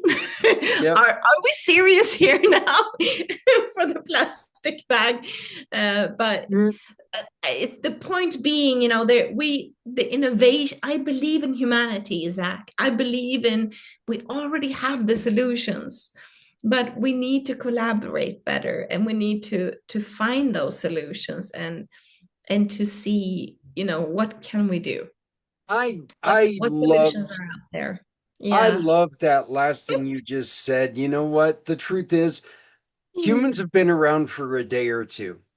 Okay, we've been around for a day or two, and we've never, ever, ever, there's never been true world peace. Somebody's always been at each other at one point or another. Someone's always arguing with someone else, but we've always been able to commingle and live together. We've always been able to do that. And I really think right now is the time where we need to look at each other across the aisle, across the culture, across the religion, across whatever, and pull our heads out of our collective asses and say, you know what? You are not different enough from me to Yeah. where it affects my life. Right. We need to work together. We need to be together. I don't have to like you to live next to you. I don't No. have to. Okay. No. I don't have to agree with everything that you agree with. It doesn't have to be that way. And by God, it shouldn't be that way. We're Yeah. never going to learn if we don't meet other people where they're at. You know, Yeah. we need to learn and You love know, each other for coming who they back to are. what we talked about, coming back to what we talked about earlier, whenever we are feeling, you know, the uncomfortable feelings of grief and anger and frustration, you know, it's turbulence, or, you know, uncomfortable.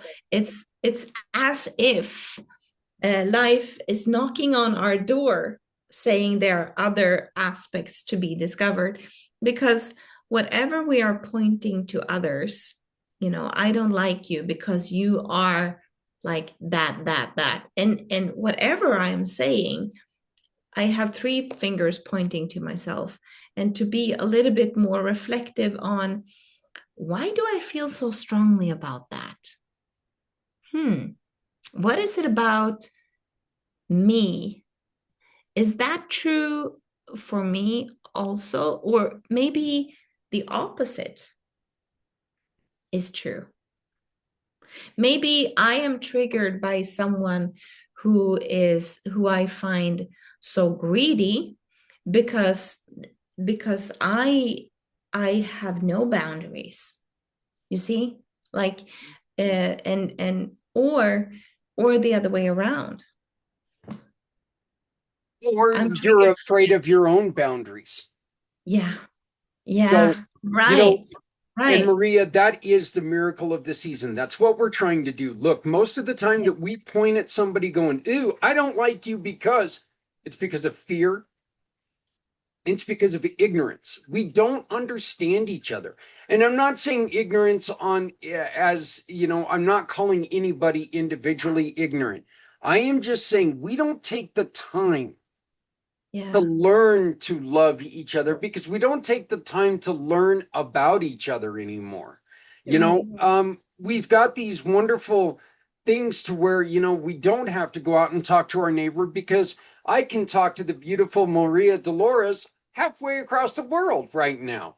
You know, you are my neighbor right now. Yeah, You I are, am. but we need And to I'm take the sitting here in time. Stockholm. Yeah, yeah. Yeah. And, you know, but we do need to take that time to walk outside and meet our neighbors. I mean, Yeah. on the west or on the east side of me right now has been a family that has been the same family that's lived in that house since the 50s. They've been neighbors of my family since the 50s. And Wow. on the west side of us, there's a brand new family that just moved into there, a young couple with a little boy. And it's so neat because, you know, we're bringing old with the new. It's kind of that wedding thing, you know, something old, something new. We're Yeah. bringing in a new family with new traditions. And that's what we want to do. We want to open eyes to traditions.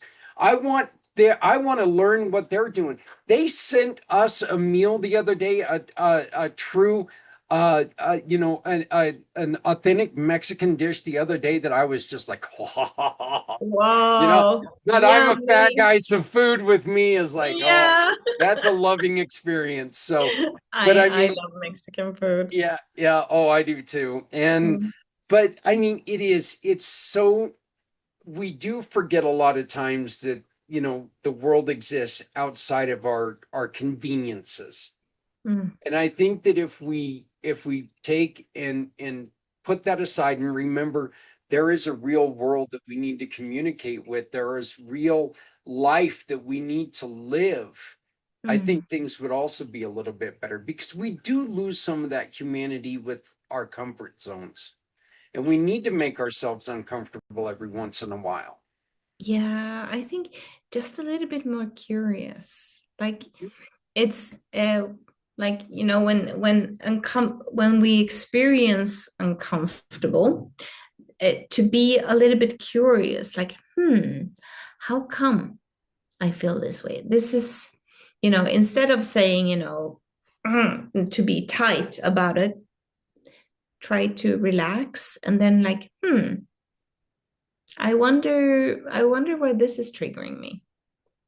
Well, look, we felt that discomfort the first time we went on a date.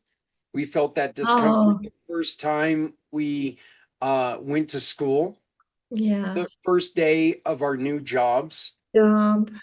There's always a little bit of discomfort there. And when we talk ourselves out of new experiences, we're talking ourselves out of potentially great times.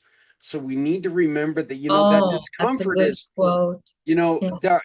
that discomfort is only discomfort because we don't know what's ahead of us. Yeah. As soon as we know what it brings, it could bring the best joy that we've ever had.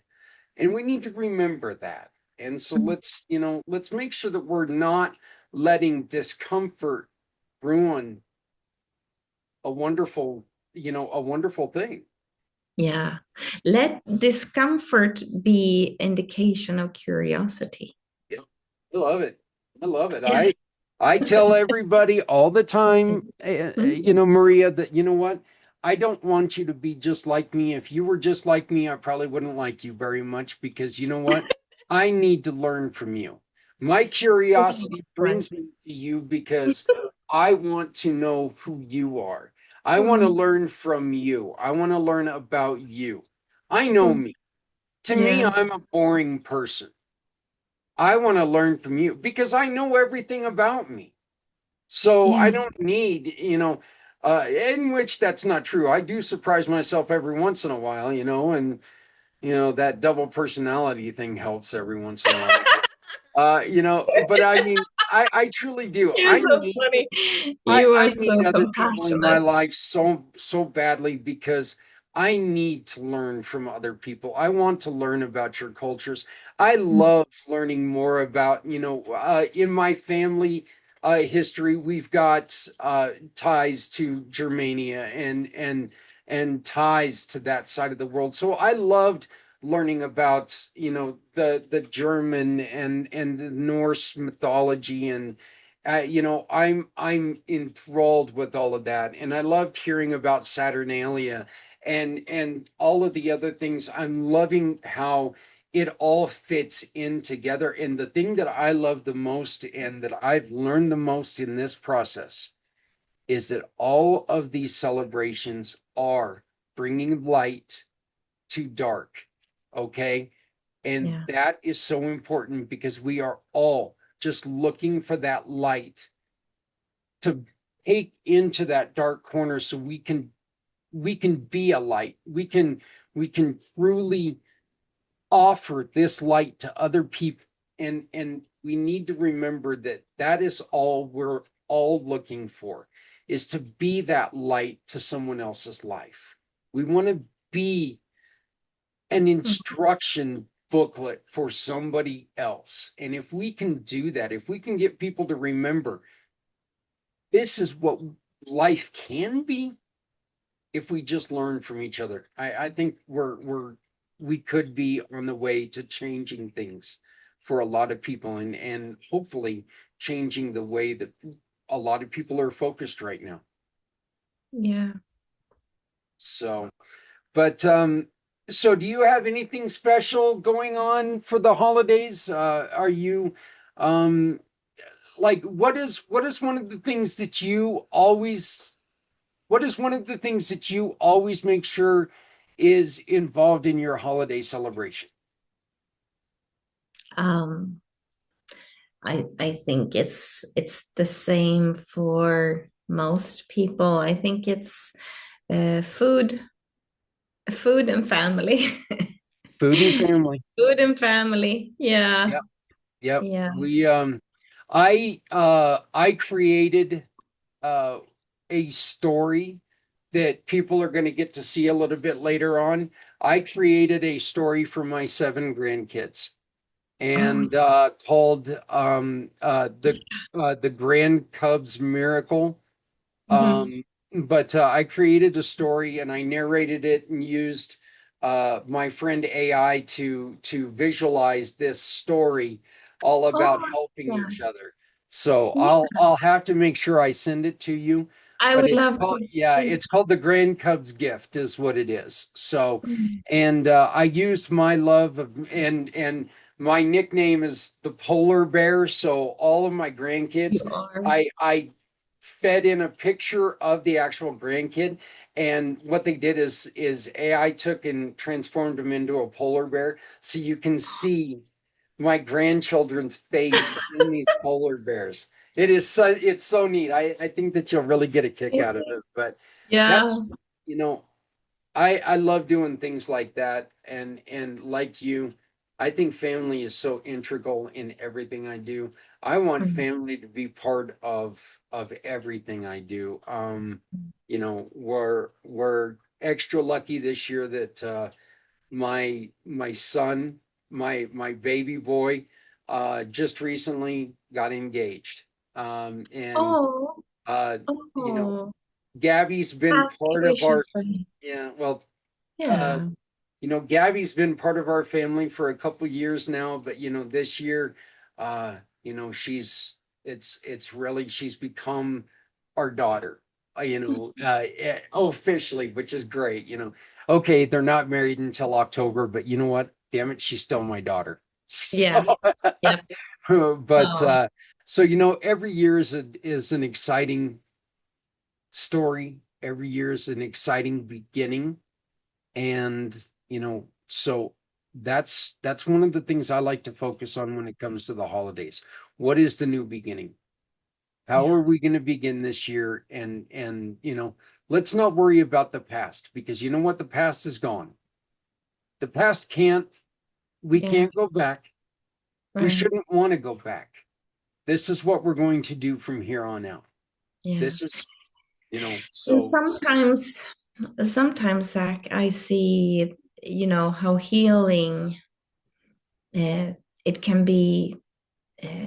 I have one ceremony, or it's not really a ceremony. It's more like a thing that I do every New Year's, is to make like a closure of the year, which is looking back, and just what really happened this year, what was good, um, what was not, or just to make a closure. And I think, and I see this also, with people in grieving and trauma, that sometimes it's good to have a closure.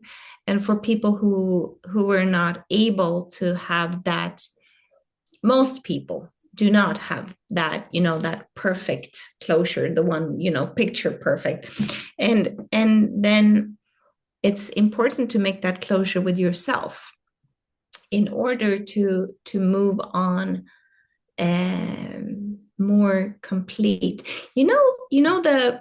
The Japanese, I forgot what this is called, but they make pottery, and then sometimes when the pottery breaks, instead of throwing it away, they have gold as glue, right? And that's specific.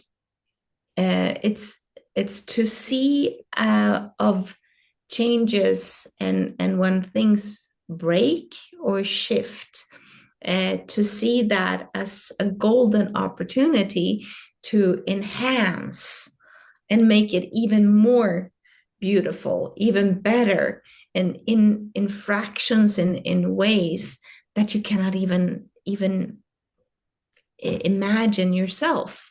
So embracing whatever is, and forgiving yourself, and forgiving others.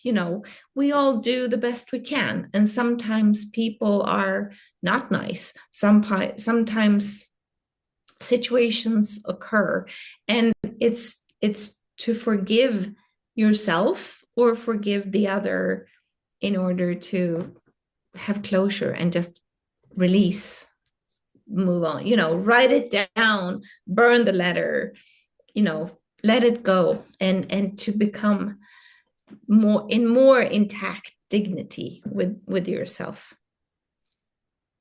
You've Yeah. got to remember that there is no such thing as going, and you've got to forgive yourself, and you've got to forgive others, and learn from the mistakes or learn from the poor choices. And if you do that, that poor choice becomes a lesson. And learning how to deal with someone else, that's also a lesson. And that's something that you can do towards giving dignity and allowing people that dignity and that respect that we all deserve. And I really think it's so important to remember that what is done is done. And, there's you literally cannot put the toothpaste back in the tube. Okay, you can't do it.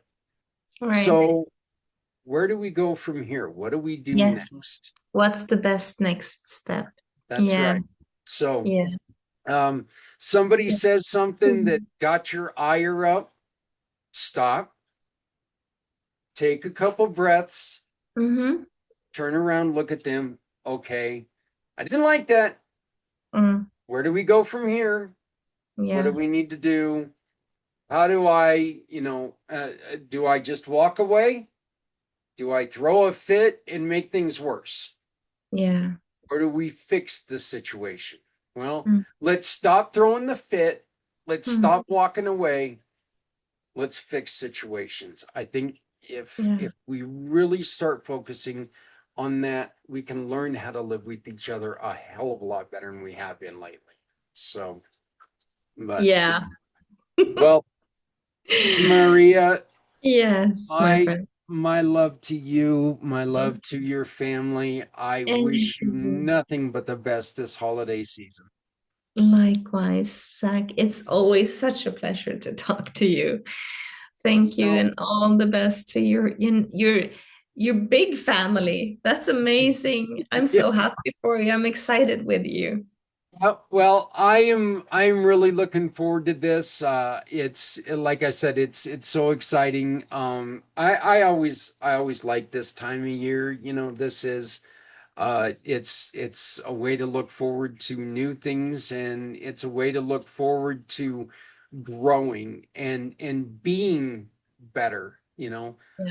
Always always striving for more, always looking to do more. And so, I can tell you one thing that I'm really looking forward to in 2026. And that is, how every year I come to America. My brother lives in Florida.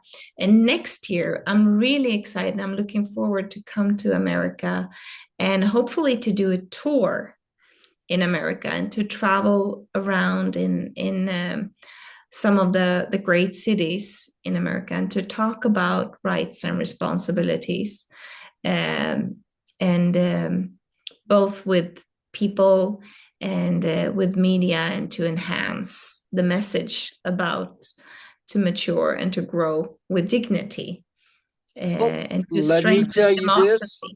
Yeah, when you get to this wonderful Colorado area, you have a place to stay. So you can take extra time here in Colorado. We can go and do things. You have a place to stay as long as you need, but you are more than welcome to come and join us. We would love to have you here. Thank you. Thank you, Zach. So good. But any last words that you'd like to say to people for Yes. going ahead? Yeah. what that's referring to what we talked about earlier, and that your ideas can change you, and your ideas can change the world. Really that simple, isn't it? Yep. So Yeah. just make sure that this is a change that you can live with. Make sure that this is a change that's not just beneficial to you. Yeah. Make sure that it's a change that, is beneficial to everyone around you. We say it all the time. If you're not helping someone, you're hurting everyone. Mm. No one has to go it alone when we all come together. Yeah. Let's come together. Let's make this a better place. Maria, to you, Yeah. to your daughter, to your family, happy holidays, Merry Christmas. I do Happy truly holiday. love you. Thank you so much. Likewise, so much. So, but join us again as Maria and I continue our show next year. Maria, thank you for being part of the or thank you for being the miracle of the season. I appreciate it so very much. Um, so that was we're well into the beginning. We've seen the first little over 2 hours, and I do welcome you to the miracle of the season. And I hope that what you've seen so far is getting you excited for the next 35 hours towards what's going to happen. Just to let you know, we've got upcoming lessons on the history of Christmas. We've got lessons on many, many cultures, like Las Posadas, a journey of hope, hospitality, and community. It's a Latin American celebration, welcome, compassion, and a search for shelter. Uh, Las Posadas is a celebration that's filled with candlelight, music, community, and a message that feels more important now than ever. Everyone deserves a place to belong. That's really one of the things that we preach all the time. Everyone deserves a door that opens. Las Posadas is a 9-night celebration observed in Mexico, Central America, and parts of South America. And Latino communities across the United States. It reenacts the journey of Mary and Joseph as they search for shelter, a place to rest, and a place to welcome a new life. So let's walk this journey together. What does Las Posadas mean? It means inn. Posadas means inn or shelter in Spanish. I'm sorry, it's posada, not posadas. Posada. Uh, Las Posadas literally means the inns. The celebration reenacts the biblical story of Mary and Joseph, their journey from Nazareth to Bethlehem in search for a place to stay, the the repented rejections or the repeated rejections, with people telling them that they had nowhere for them. And finally, the moment when someone opens their door, it's a celebration of hospitality, compassion, community, faith, the dignity of every traveler and stranger. It takes place over 9 nights from December 16th to December 24th. So to today, here in, at least in America, it's the 24th. So today is the last day of Las Posadas. Why 9 nights? The 9 nights symbolize the 9 months of Mary's pregnancy. Each night, the community walks together and reenacts the journey. The nightly procession is called the Peregrination. Peregrination. The pilgrimage or procession. The procession is a moving, living story. Each night, families gather with candles, lanterns, songs, and a small nativity figure of Mary and Joseph. Sometimes children are dressed as angels or shepherds, or Mary and Joseph themselves. These groups walk from house to house, singing traditional songs called villaskiyos,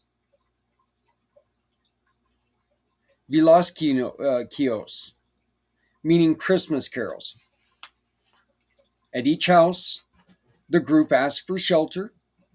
The people inside respond with a refusal, just as Mary and Joseph were turned away. The host welcome everyone. Finally, at the last house, the doors open wide. The host welcomes everyone in, and this is a powerful movement. It's a reminder that hospitality is sacred, and no one should be left out in the cold.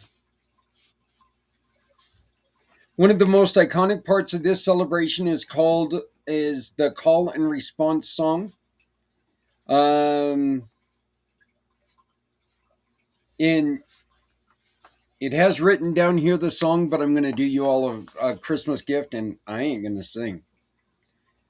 Partly because, I barely speak English, and I have a horrible voice. It also has a piñata that symbolizes the light and triumph. At the end of each night, children break a piñata. Traditionally, the piñata is star-shaped with 7 points representing the 7 deadly sins. It's always brightly colored, filled with fruit, candy, and treats. The act of the piñata symbolizes overcoming temptation, triumph over good and evil, light breaking through darkness. Again, you are going to hear about this so much. And the joy after struggle. The treats fall represent blessings and abundance. Food and festivities include warm, comforting foods that bring people together. Common dishes include tamales, pozole, buñuelos, and ponche navideño. A warm fruit punch made with guava, hibiscus, cinnamon, sugarcane, apples, and teacotes. The smell of a ponche alone can make the whole neighborhood feel like home. On the final night, the 9th night of Las Posadas is December 24th, Christmas Eve. The night is called Nochebuena, meaning good night. It includes a final procession, a nativity play, midnight mass, a large feast, family gatherings, fireworks in some regions, and placing a baby Jesus in the nativity scene. It's a night of joy, warmth, and spiritual celebration. The deeper meaning of Las Posadas: hospitality, compassion, community solidarity, welcoming the vulnerable, seeing the divine in every traveler, opening your doors. It teaches no one should be turned away and no one should walk alone. Every person deserves a place to rest. In a world where many people are still searching for safety, shelter, and belonging, Los Posadas feels more relevant than ever.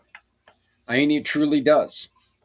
Las Posadas is a celebration of welcome, a reminder that hospitality is a sacred act and that opening our doors can change someone's life.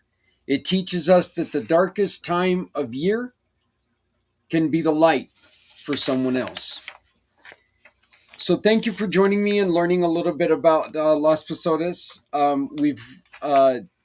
You're going to hear, in which I understand I'm going out of order here, but we're trying to get everything fit in. So I had a little bit of time for this segment. We are now going to start in this next episode. We're going to do a little meditation right now, and then we're going to go on to the next episode, which has Santa Papa John reading the story that he wrote for my grandkids last year.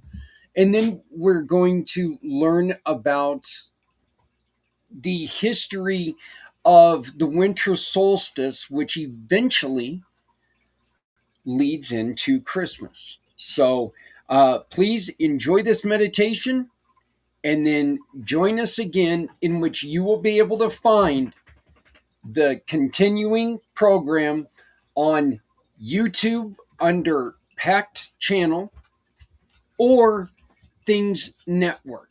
We will be running on both outlets all day long.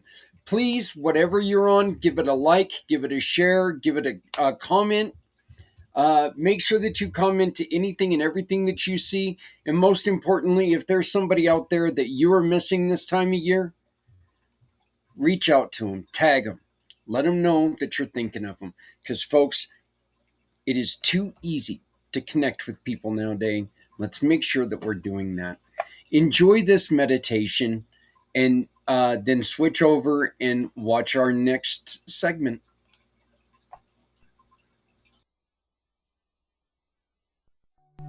As we begin, take a deep breath and relax. If you are in a car, either pull over and stop, or turn off the CD until you can get to a place where you can sit comfortably for at least 20 minutes with your eyes closed. Now take a deep breath and relax your stomach as you exhale. Continue to breathe, and on your next exhale, sink deeply into your chair. Close your eyes and release any tightness in your face and jaw. Allow your shoulders to soften. Release any tension, letting it drop away. Enjoy this time of quiet and peace. With your next breath, feel yourself floating up into the clouds. You drift away, leaving any concerns behind. Drifting and floating, you look down below and see an open meadow, a large field of grass open to the sky. In the middle, you see an immense fir tree. It is a holiday tree, sitting alone, awaiting your visit. Breathe in the scent of evergreens. Take in the clean, fresh air. Let it fill your lungs as each breath relaxes you deeper and deeper. Now, begin to gather the people around you who will participate in this special ceremony of release and renewal. In a few minutes, you will invite groups of people to your special tree. This is an opportunity to release energetic ties with each of them. You will feel more at peace. Each person you release is free to grow and evolve more fully. Later, you can either allow some people to fall away from you completely, or you can renew the energy between you. Release opens you to seeing people with freshness and openness, strengthening supportive relationships. As you call people to mind, you will speak to each of them. Those that join the tree will find a place in the branches, like ornaments. Bring people to mind as we begin.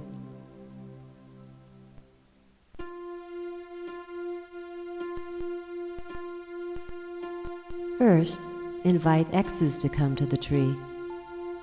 Ex-husbands or wives, ex-boyfriends or girlfriends. As they arrive, ask each one of them, do you fully support my magnificence and the direction I'm taking in my personal evolution? If they say yes, you may let them go or ask them to stay. If they say no, definitely have them stay. Now invite childhood and school friends to come. Bring them gently into the branches and ask, do you support my magnificence and the direction I'm taking in my personal evolution? If they say yes, you may choose to have them stay or allow them to leave. If they say no, then absolutely have them stay. Remember, you can reconnect with anyone easily just by thinking of them. Continue to breathe deeply. Invite your friends to come. As they float into the branches, ask, do you fully support my magnificence and the direction of my personal evolution? If yes, you may ask them to stay or allow them to go. But if they say no, absolutely have them stay. Now, remember work associates. Invite co-workers and employees. Ask each of them, do you fully support my magnificence and the direction of my personal evolution? If they say yes, you choose whether they stay. If they say no, absolutely have them stay. Invite your clients, people you serve. If you are a teacher, invite your students. See them join the branches and ask, do you support my magnificence and the direction of my personal evolution? If yes, they may stay. If they say no, definitely have them stay. Invite bosses or anyone who has ever acted like a boss. Ask each of them, do you support my magnificence and the direction of my personal evolution? If yes, choose whether they stay. If no, absolutely have them stay. Invite your teachers and those who have taught you in any way. Ask them, do you support my magnificence and my personal evolution? If they say no, definitely have them stay. Take another deep breath. Invite extended family, cousins, aunts, uncles, and their families. Ask each of them, do you fully support my magnificence and the direction I'm taking in my personal evolution? If they say yes, they may stay. If they say no, definitely have them stay. Invite your siblings, brothers, sisters, anyone who has acted like a brother or sister. Do you fully support my magnificence and my personal evolution? If yes, decide whether they will stay. If no, positively have them stay, knowing that you can reconnect whenever you want. Invite children. Your children, even if they are grown. Children you know. They may be special to you in some way. Ask them, do you completely support my magnificence and the direction of my personal evolution? If they say yes, then you decide whether or not they will stay. If no, absolutely have them stay. Invite grandparents and anyone who has acted like a grandparent. Whether they are alive or have passed, they are here now. Ask them the question. Let them take a place in the tree. Now your parents and anyone who has acted like a parent.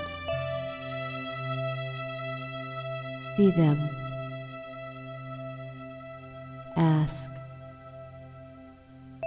do you fully support my magnificence and the direction I'm taking in my personal evolution? If they say no, absolutely have them stay. Invite your partner, your husband, your wife, your intimate partner. Do you fully support my magnificence and the direction I'm taking in my personal evolution? Have your partner stay to open your heart in a new way. Invite anyone else who should be here,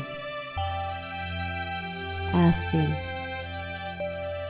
do you support my magnificence and my personal evolution? Gently invite yourself to sit at the top of the tree. Why not? You will bring a fresh awareness to your attitudes and beliefs about yourself. Notice you can be both in the tree and looking down on it. Looking at the many ornaments in the tree below, you become aware of the thin, wispy cords that come from each person in the tree and attach to you. These spider-webby umbilical cords are the energetic ties. They were created as you interact with others. You can clearly see the web of energetic ties below. In a moment, you will have a conversation with all the people in the tree. What you will say is something like this: I forgive you. Do you forgive me? As you ask this, know that at a very deep level, you can initiate forgiveness for others, and they for you, because it is all one. you are really only forgiving a part of yourself. Now it is time to start. Speak to each person in your tree. I forgive you. Do you forgive me?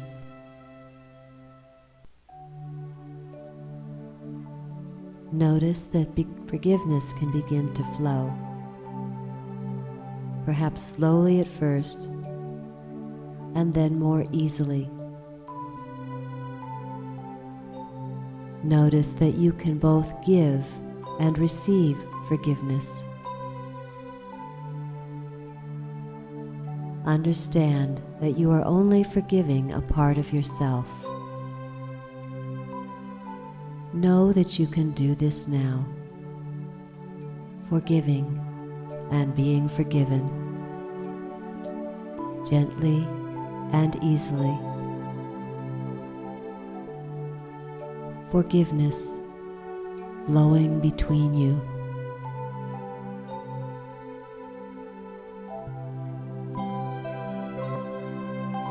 Now begin to see a ball of light glowing above your head. The light becomes brighter and more brilliant, coming ever closer. As the huge ball of light floats right above your head, you feel calmness and warmth. Your crown chakra opens to receive. The light becomes liquid, flowing in a constant stream to every part of your body, passing through your forehead, throat, heart, solar plexus, sexual organs, down your thighs and to your feet. You feel the warm, flowing light, infinite source of love, truth, healing. Every cell of your body fills with a calm sense that you are fully and completely loved. The power of spirit is complete in you. Light flows freely within you, comforting and soothing. So much liquid light fills you. You cannot hold it all. It overflows down the energetic ties to every person on the tree. Infinite love and light reaches from you to every person below. And as you bask in the warmth of love, inspiration, and healing, you notice how good it feels to share your light. You continue to be filled with flowing light as each of the people below glow ever more brightly with love and light and healing, until everyone is filled with the incredible healing light flowing through you. In this moment of completion, it is time to release the energetic ties. Up and to your right, you see large steel blades appear. These blades have a special purpose. They will sever your energetic ties. And as you watch, the blades zoom in and in a single stroke They sever the ties between you and everyone on the tree. The sight below is incredibly beautiful. As energetic ties drop, every person below illuminates the tree with their individual beauty and light. You pull any dangling ties into yourself and become whole. Then, to your amazement, all of the people below begin to float away. You have given them freedom to grow and develop in their own way. Around the tree, they become fireflies, drifting and darting as they fly away. Breathe in the beauty as the individual lights move around the tree and slowly disappear. As you watch the light, you feel warm, knowing that you have given each person a gift of freedom and blessing. You release each person to be more fully themselves. When you are ready, it will be easy to reconnect with anyone by just thinking about them or speaking with them. When you do, you will have new understanding. Any relationships that don't serve your growth can be released forever. You can choose people around you who support your highest purpose and intention. The firefly lights leave. You are alone, peaceful and quiet. Light continues to flow through you and provide a glow outward. Feel the warm light in your feet and toes, up your calves, over your knees and thighs. Allow the warmth to flow over your belly and around your hips. Feel the soothing warmth up through your chest, around your back. Your neck and arms relax as the warmth flows over them, completing the warm glow up your face, relaxing your mouth and eyes. The flow circles in your head as you relax completely. Magically, light flows from your head to your toes, filling you with wholeness, healing, and love. You reverberate with changing color, shimmering and flowing. You are open to wonder, connected to all that has changed within you. As you breathe, you feel the light pulse through you, energizing every cell. This warmth and light is yours to keep now in the holiday season and throughout the year. When you are ready, float back to present time, knowing you can celebrate the holidays with a new sense of freedom and clarity. You may find that you attract more supportive people in your life. You continue to grow and evolve in the fullness of spirit. Namaste.